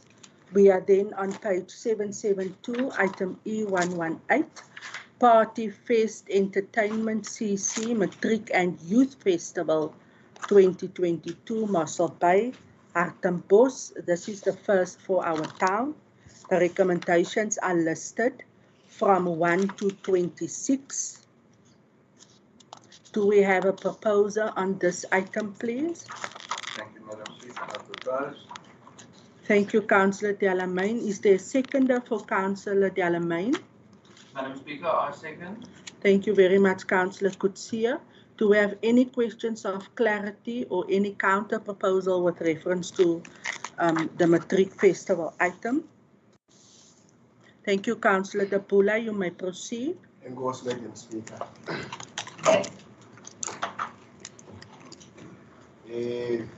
Okokuqala inhle yona lento siyibonayo. Inhle cha ke ngokuthi singase siqinisekise into yokubana zonke indawo okanye zonke izikolo ziyayixhamla lento. Ingabi izikolo zelwimi elithile. Zonke ilanguage zibe khona. Eba sibona apha ukuthetha ngelanguage eyi-1 ye-Afrikaans. So benoso sicelo sinjalo sicela loo nto zonke izikolo fako kule item. Thank you very much, Councillor Debula, Municipal Manager. Would you like to respond? It's a request that this festival then is open and inclusive to all students. Yeah, thank you, Speaker. We hear what the councillors say. We need to mention that this is a private initiative where they just apply to make use of our facilities in some instance. But we will have regular meetings with them. I know that our Director of Community Services speaks to them, Director Technical, or all of us speaking them. We will definitely relay the message as received here today. Thank you. Thank you very much, Councillor Debula. Thanks, There's no counter proposal to this item. It carries unanimously. Thank you so much, councillors. We are on page 809, item E119. The agreement as to beacons and boundaries between Western Cape Government and Mossel Bay Municipality, Urban 2574, 4983, 9322, and Urban 2001, 2001/2014 Mossel Bay.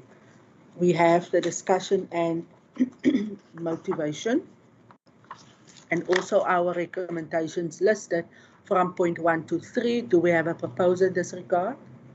Madam Speaker, I propose this item. Thank you so much, Councillor Kutsia. Do we have a seconder for Councillor Kutsia? Thank you, Madam Speaker. I would like to second the item. Thank you, Executive Deputy Mayor. Is there any questions of clarity from any councillor on this particular item? Yes, Councillor Machesini, you may proceed. Yes, it's a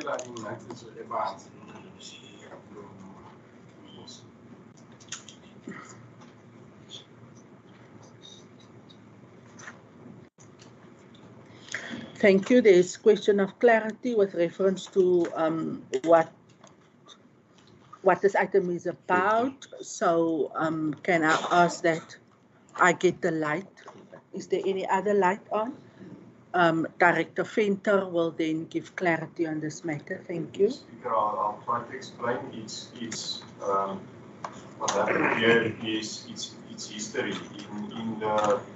It's usually these type of things that are picked up by land surveyors are due to things that happened or has not happened in the past. So the boundary, the common boundary between the two properties, that is between the street reserve, belongs to the municipality, and in the school premises, was indicated on since 1902, I think, as what you see there is the common boundary. But there was, if I can put it in layman's language, there was never land surveyor beacons, measure to exactly say this is where the boundary line goes. Okay. So, and in the process of a primary school doing a consolidation of an urban, this was picked up by the land surveyor, and the surveyor general then came back and said, but this needs to be sorted out, and this is how they have done it. So there's no change in the common boundaries. Basically, the beacons, it's more of an administration process. And from council side or the municipality side, we have to agree and say, yes, we agree with this specific line, if we can call it the line, for the beacons, and we are happy with it. But because the specific legislation is not something administered by a municipality, there's no delegations in place in the delegation framework of council for someone to say that. So what we are now saying to council is, let's just put that delegation in place for this specific item. It can proceed. So currently the consolidation diagrams I understand from the school is with the surveyor general, and now just awaiting this confirmation. Thank you very much, Director Venter. There is addition from our legal representative, Mr. Prince. Yes, thank you, Speaker. I just would like to concur with the Director, and that this is to make sure that the Director has the necessary powers to fulfill his function. Thank you very much. Is there any other questions of clarity? Councillor Machesini is giving me a thumbs up. This item then, without any counter proposal, carries unanimously. We are on item E120, amendment, the agreement, Mossel Bay Municipality, Plaza Quadra, CC, Section 116 of the Local Government Municipal Finance Management Act. This is then an agreement between us and Plaza Quadra.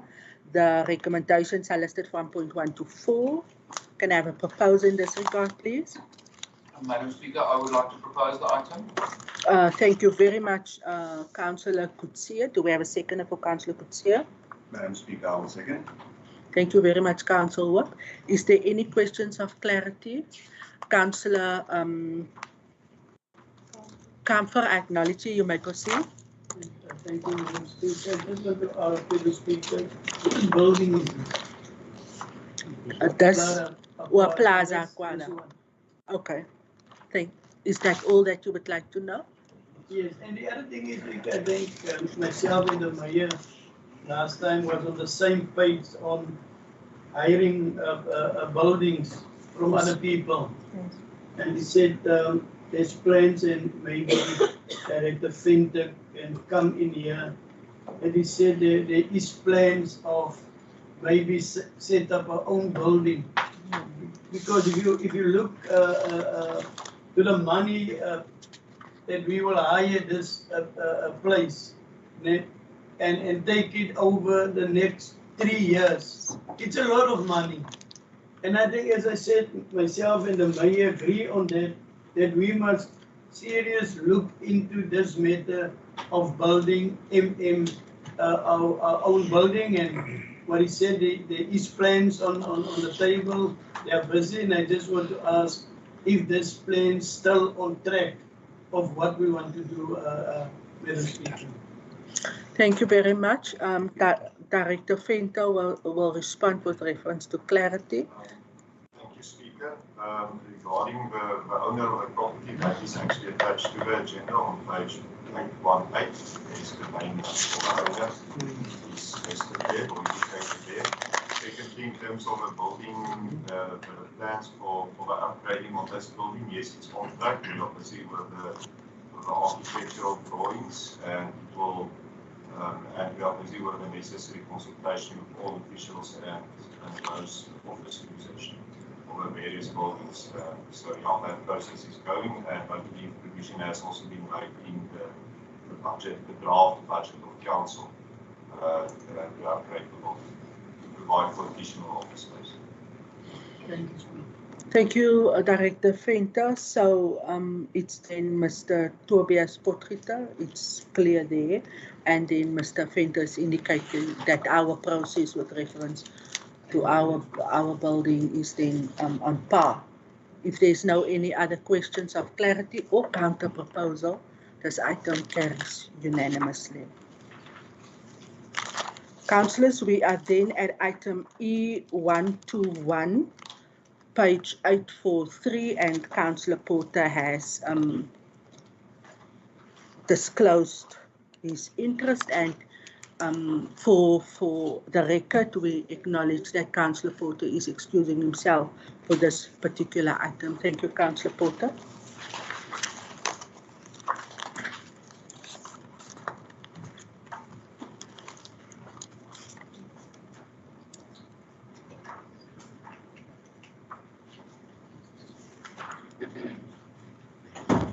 Councillors, we then have item E121, which is the alleged breach of Code of Conduct of Councillor Porter. We have our recommendations listed from point 1 to 6. All relevant reports are attached here too. Can I have a proposal in this regard, please? Madam Speaker, I want to propose E121 that refers to the unanimous decision of findings by the Code of Conduct Committee. Thank you, Councillor Bavuma. Do we have a seconder for Councillor Bavuma? Madam Speaker, I second. We have a seconder. Thank you so much. Is there any questions of clarity with reference to the item or any counter proposal? Councillor Debula, you may proceed.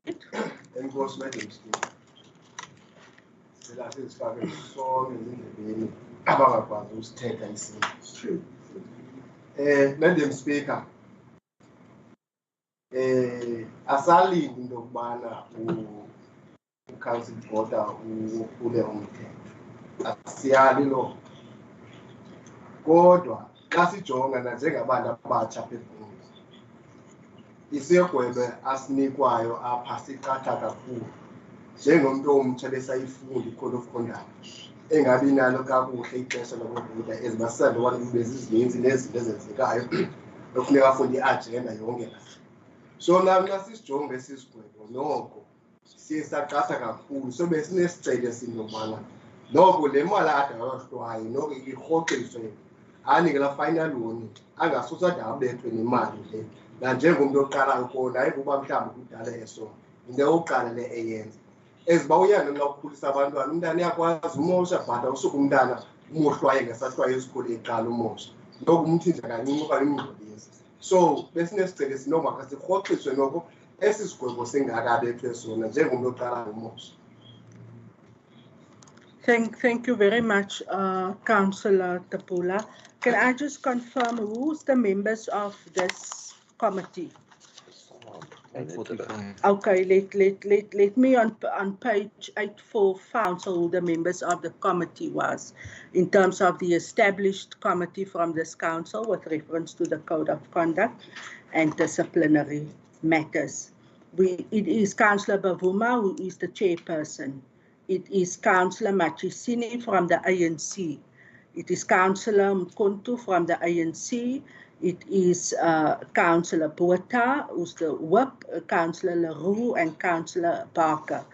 Then the ANC, I want to know from Councillor Dabula, are you requesting that the decision by the committee be re-looked at? I want to know if that is a counter proposal from the ANC.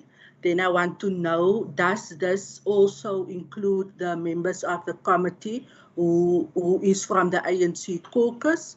And are you putting a counter proposal then to council with reference to this item? Can you please just provide that clarity for us?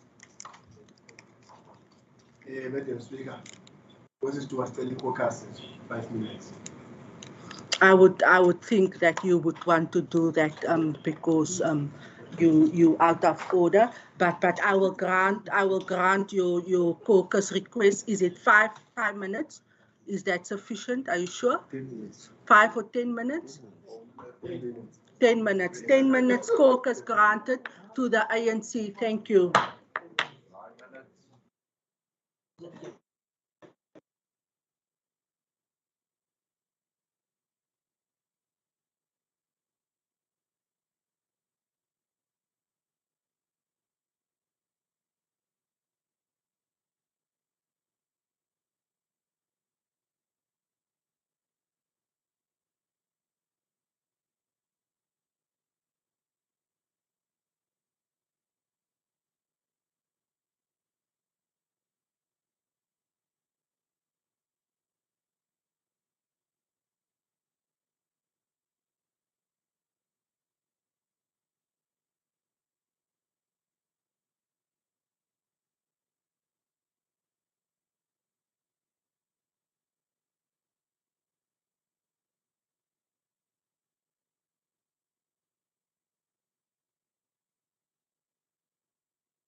Thank you very much, councillors. We then reconvening. Ons is amper daar, raadslid Willie, ons is amper daar.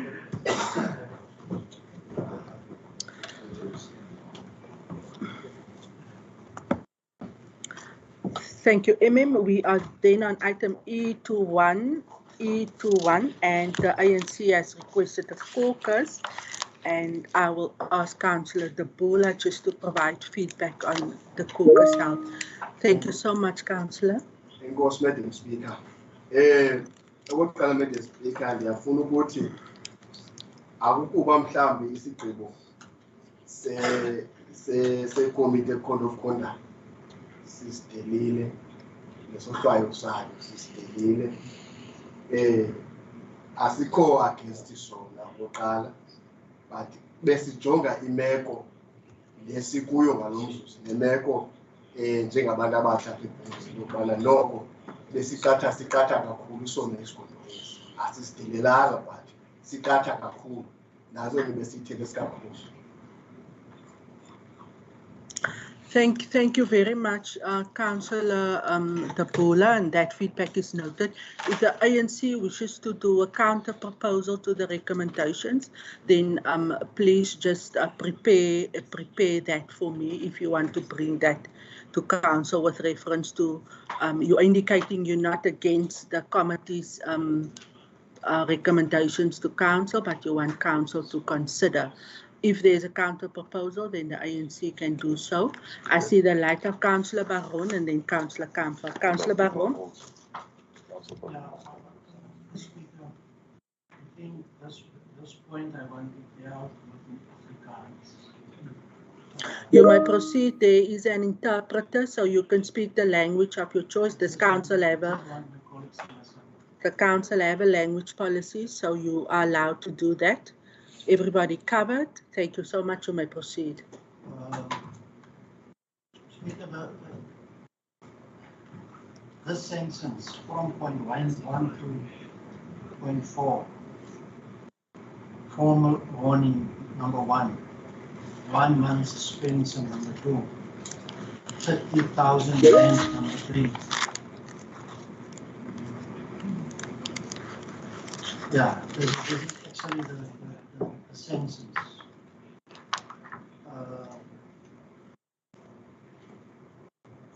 When I worked for correctional services, I had the sentence for being a COI leader.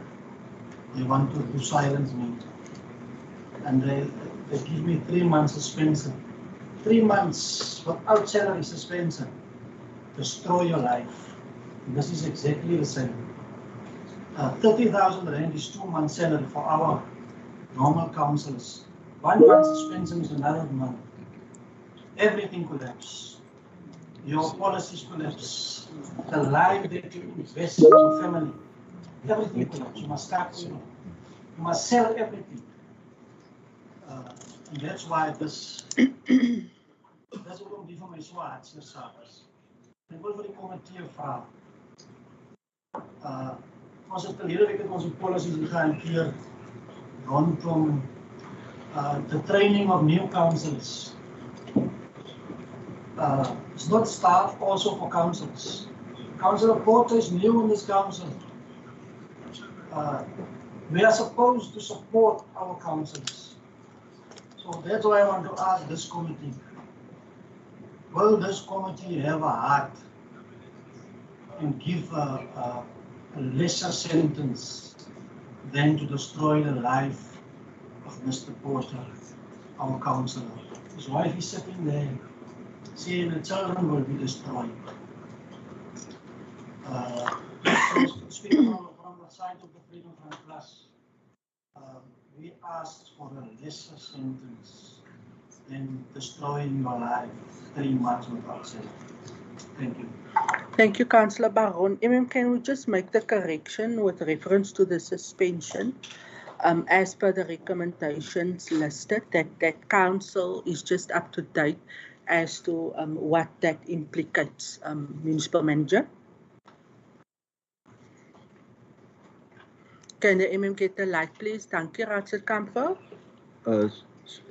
Speaker and councillors, now we can confirm that the 1 month suspension is with remuneration, not without pay. That's correct. So just that everybody's just clear that the suspension includes that the councillor will receive his salary. Then also just for everybody to note that there is a procedure in terms of also the right that the relevant councillor have within 14 days and to appeal with reference to whatever decision this council makes. So I just want everybody to understand the relevant processes. We have the proposer. I had the light of Councillor Kamfer, and then Councillor Bavuma is after you. Councillor Gwaza, you can keep your light on. Councillor Kamfer. Yes, Madam Speaker, ek dink ek ook Afrikaans praat. You may proceed. We have an interpreter. Please put on your headphones. Ja, ek wil eers sê, Speaker, ek is so weet, ek is baie gestel op dissipline en orde. Ek wil nie dit vandag hier vanaf teken. Maar as in die hof sê, kan ek maar ek begin net met my kliënt konsulteer rondom die aangeleentheid. En my kliënt is hier nie, ek is nog buite. Jy sal self weet, en ek het 'n sens gekry van toe die voorsitter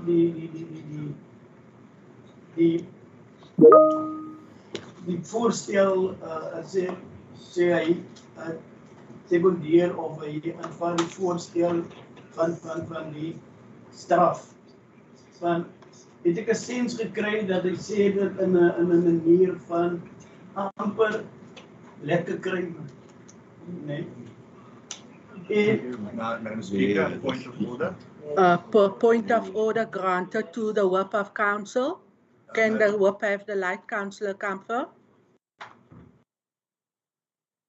Madam Speaker, councillors cannot make assertions as to the emotional state of other councillors or what emotions or feelings they are feeling on per such matters, or derive intentions from how they pronounce things. That's up for each individual to know. What is before council is what's said here, and not how it's said. Raadslid Kamfer, kan u onttrek asseblief? Ek trek dit terug, Madam Speaker. Baie dankie. Ja. You may proceed. Speaker, die ander punt is, daar moet nooit 'n situasie ontstaan dat ons die komitee van die raad bevraagteken rondom, want hulle het die taak gekry om seker te maak dat daar dissipline binne en dat iemand volgens die raamwerk as 'n raadslid optree. Ek wil nie dit bevraagteken vir vandag. Maar wat ek wil, en ek dink, as ek kyk nou die ANC het byvoorbeeld nou gekom, dat hulle deel was so van die komitee, nee.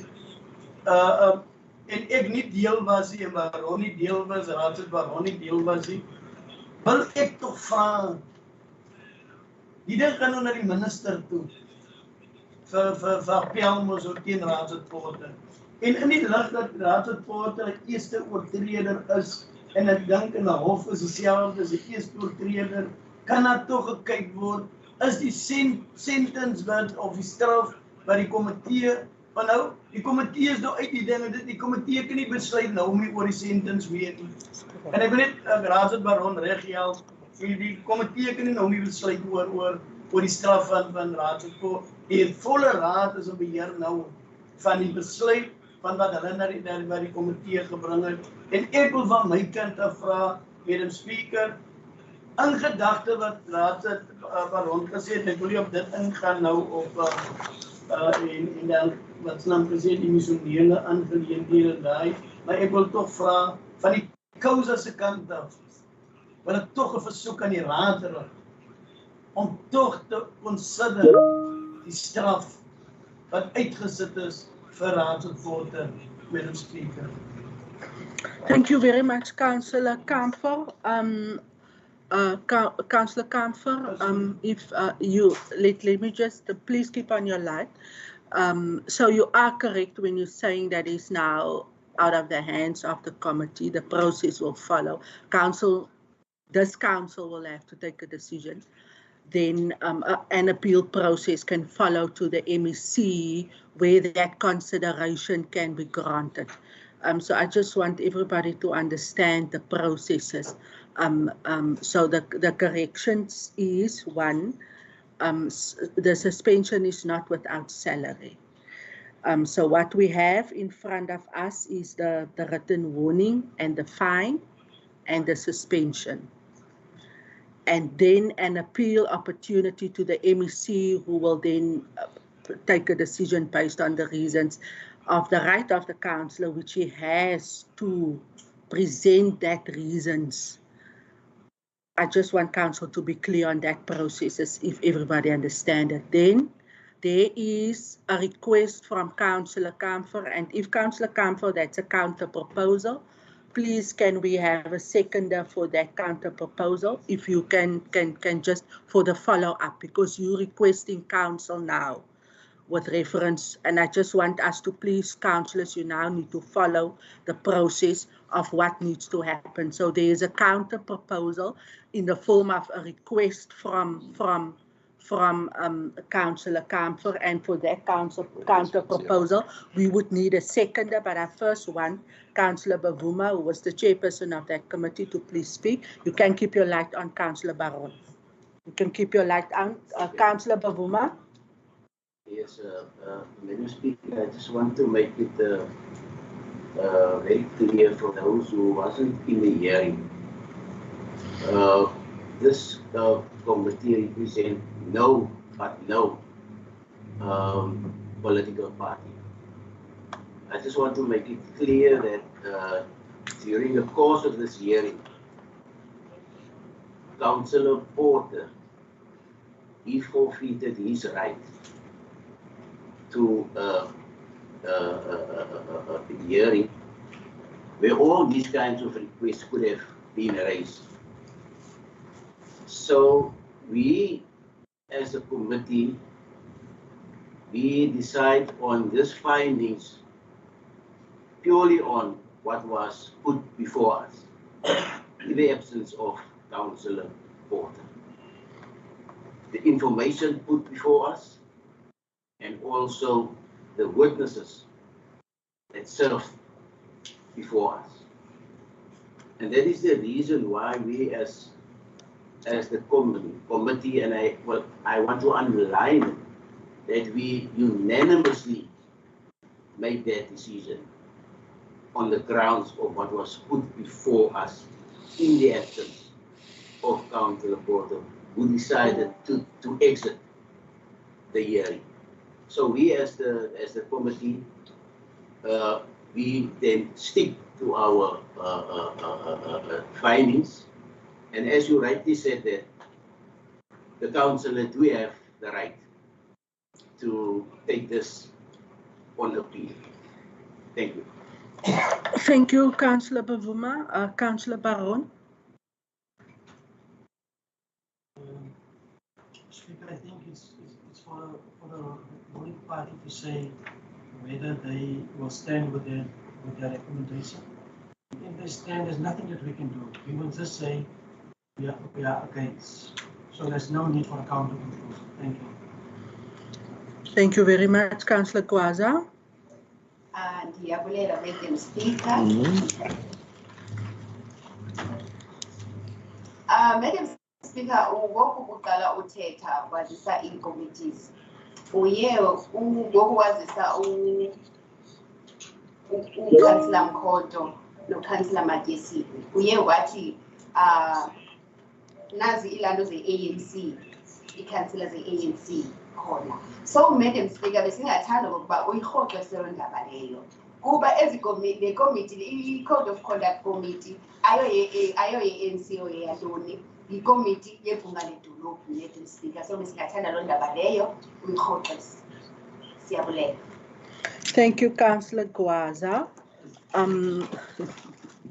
Councillor Councillor Gwaza says that I indicated that Councillor Machesini and Councillor Mkontu is from the ANC, which I now have to withdraw because they are members of the Code of Conduct Committee, which is a committee of council. So I withdraw to referring to them as ANC councillors because they, which they actually are, but they are members of the Code of Conduct Committee of Council, which is a council body and not a political body. Thank you, Councillor Gwaza. I am then on record with that. Speaker, can I ask something? Councillor De Bula, you had 3 opportunities, and in terms of the rules of order, I cannot allow for you to speak anymore. Councillor Kamfer?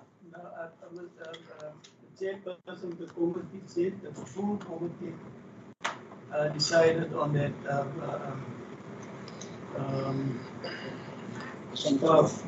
sentence. Recommendations. Yes. The ANC is part of that committee, Mossel. So the ANC decided with the committee, Mossel, of the sanctions of the Speaker. So I just want to know, Madam Speaker. Yeah, colleagues. Yes, Councillor Kamfer, correctly so. That's also how I have it. But we must understand that whilst they are party representatives, they part of the body, and that body unanimously then agree to what is in front of council here today, and we respect them. We respect them in their, Councillor Kamfer, in their capacity as committee members and not as members of their party. And we then, Councillor Kamfer, apologize to the ANC for that, and we're rectifying it. But yes, inclusive, it's clear, yes, the names, and that is the Committee of Council. Colleagues, there's no counter proposal. There is then the recommendation. A proposal was made by the ruling party. The Freedom Front indicated against, and are you abstaining?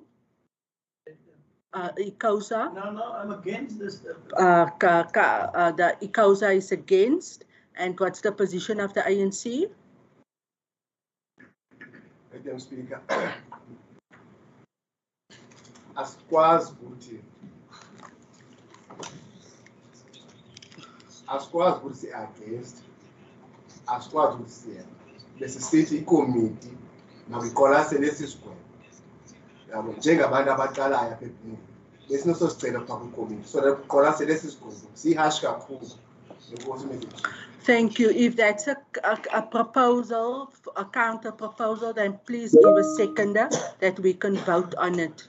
Because the ANC, in their ANC capacity, is requesting that the committee reconsider, which they can't now go back and reconsider their recommendation. That process is finalized with reference to how this process follows council. De Bula. I'm trying to assist and to help. So it is now in front of council, and this council as a collective today have to take a decision. So what we have is a proposal and a seconder from the side of the DA. The Freedom Front is against, ICOSA is against, the ANC is saying they're not against, they're not for, but the ANC must take a position. Are you proposing that the committee reconsider, that council reconsider the sanction? If you are proposing that, then we need a seconder. So do we have a seconder for that proposal? Yes, Mr. Speaker, because before he was... you made the same proposal. I made the same... Thank you. To council. Thank you very much. Thank you very much. We then have a counter proposal, which is indicating that council then reconsider the sanction. The proposal is by both Councillor De Bula and Councillor Kamfer, who has then also now seconded Councillor De Bula's proposal. But I will second it now. You will second it now. Yes. It's on record. Yeah. Thank you. You may put off your light. So, Council, what we have in front of us now is a proposal which has been proposed in terms of the recommendations and a seconder. We have a counter proposal by the ANC, which is seconded by ICOSA. Can we now? We have the Freedom Front who is against, and you will stay with that position. Speaker, need to know what is the counter proposal. The counter. Okay, Consider. thank you. The counter proposal for consideration is that council consider to lessen the sanction. In other words, council must consider, do you want council to consider to take the fine away, reduce the amount of the fine? Is that? The opposition parties, they must make a proposal out of the recommendations. So they must say, what do they want? They can't say, we want silence. They must want something. What is the sense? There must be a sense. Then we can discuss it again. But for now, I'm against. So make a proposal so we can make a decision about it. Thank you very much.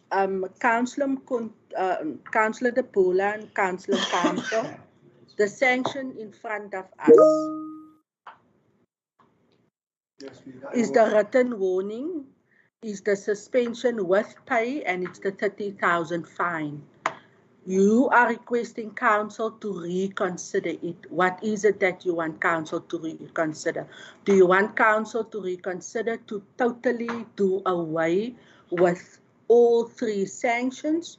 Do you want council to look at lessening the 30,000 rand fine? Do you want council to not give the councillor a warning? Can you please just package? You must now listen, package your proposal so that we then can proceed on this item. Thank you, Councillor Baron, for your assistance. I see the light of Councillor Kamfer. Councillor Kamfer, are you the proposer? I will be there. Right, then you must now proceed to propose a counter proposal which is very clear for this council to consider. Mr. Speaker, from the ICOSA side, we said we must scrap all sanctions that the committee bring today to council. All three. Yeah. Good. Do we have a seconder for Councillor Kamfer, who is saying that all three sanctions must be dismissed? And if then, Mr. Porter, Councillor Porter, then a warning will be better for ICOSA. Councillor Kamfer, you contradicting what you're saying. The recommendation in front of us includes a warning. You're saying scrap all three, but then give a warning. Please, colleagues, let us not make a joke out of this. And I want us to please pay attention and conclude on the matter. Councillor Kamfer, for the last time, you're proposing that the three be dismissed. Thank you. We stand by that. I just need a seconder. I need a seconder. Councillor De Bula. Speaker. Yima Papa. This is Pimentela Logo as CNC. What in 30,000 in the linear A, sharing day one.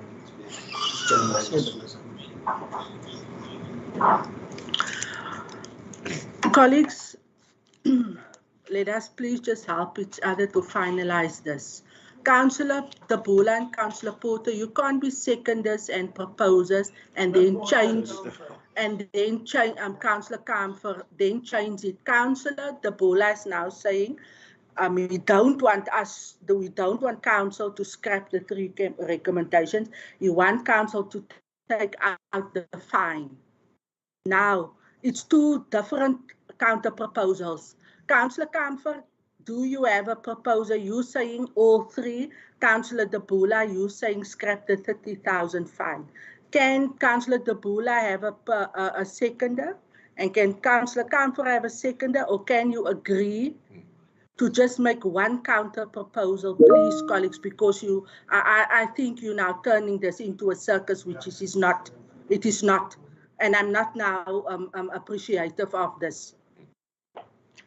For the last time, can we bring a counter proposal to the council on what has been proposed by the Democratic Alliance? Madam Speaker, can you give us only 1 minute for me and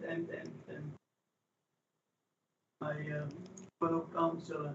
Does it decide that we can bring these two proposals together and then decide on that? Councillor adjourned for 5 minutes. I request the council whip to please speak to the relevant parties to ensure that we get to the order when we return to the council meeting. Thank you.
Thank you very much.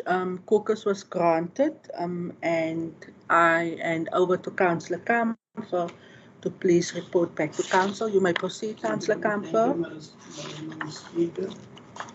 We come to our conclusion that we said I want to make a proposal that the council consider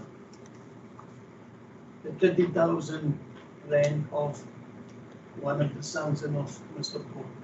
That is our. To be withdrawn. Thank you very much. Then there's a proposal from ICOSA that council considered to not today approve the fine as per the recommendation from the committee. Do you have a seconder? Yes or no? Yes, Madam Speaker, I second it. Thank you very much. Councillor Dabula is seconding that proposal. We have the Freedom Front Plus who's against. Can we, by show of hands, please indicate support for the proposal made by Councillor Kamfer and seconded by Councillor Dabula? By the show of hands. By the show of hands. 1, 2, 3, 4, 5. Thank you very much. The Freedom Front remain against, both two councillors. Thank you. All in favour of the proposal made by Councillor Botha. Please raise your hand. We have the online hand of Councillor Van Dijk. By the show of hands, can you please indicate your support? Pardon me, Madam Speaker, just a correction. The proposal was by Councillor Bahuma. Oh, my apologies. By the show of hands, as proposed by Councillor Bavuma.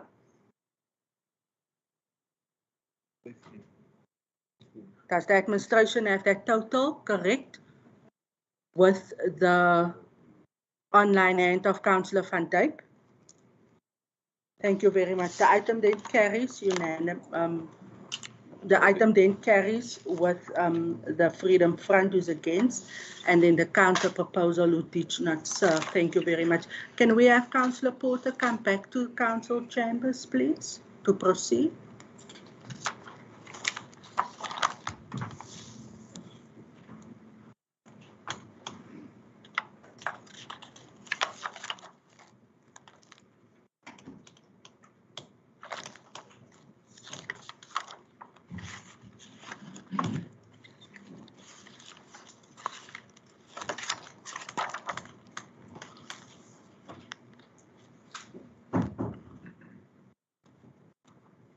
Just for record purposes, Councillor Porter is then joining the council meeting, and we are at item E122, page 849, and it is the recess period for council from the 1st of July 2022 until the 17th of July 2022.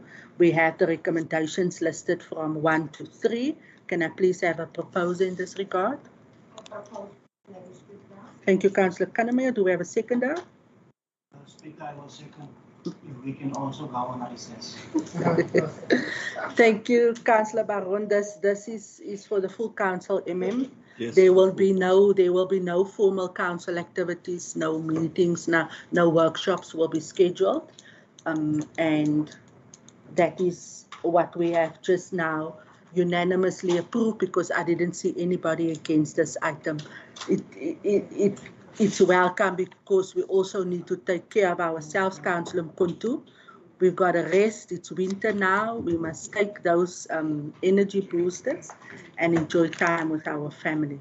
Colleagues, that brings us to the end of our open council meeting. We have one last item, and I would just like to thank the public for joining us this morning and for the manner in which you conducted yourself.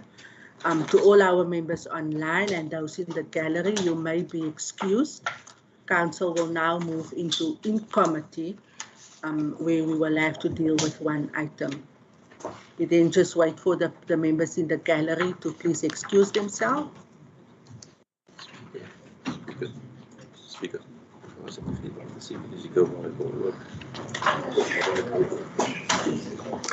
Also, a kind reminder that we have the Liquor Bylaw Committee after council meeting, so all the members of that committee, please remain behind so that that committee can please also serve. We are then at the in-committee where we need to, colleagues, we're almost there. We just need to approve our minutes of our ordinary council meeting held in closed session on Thursday, the 28th of April, 2022.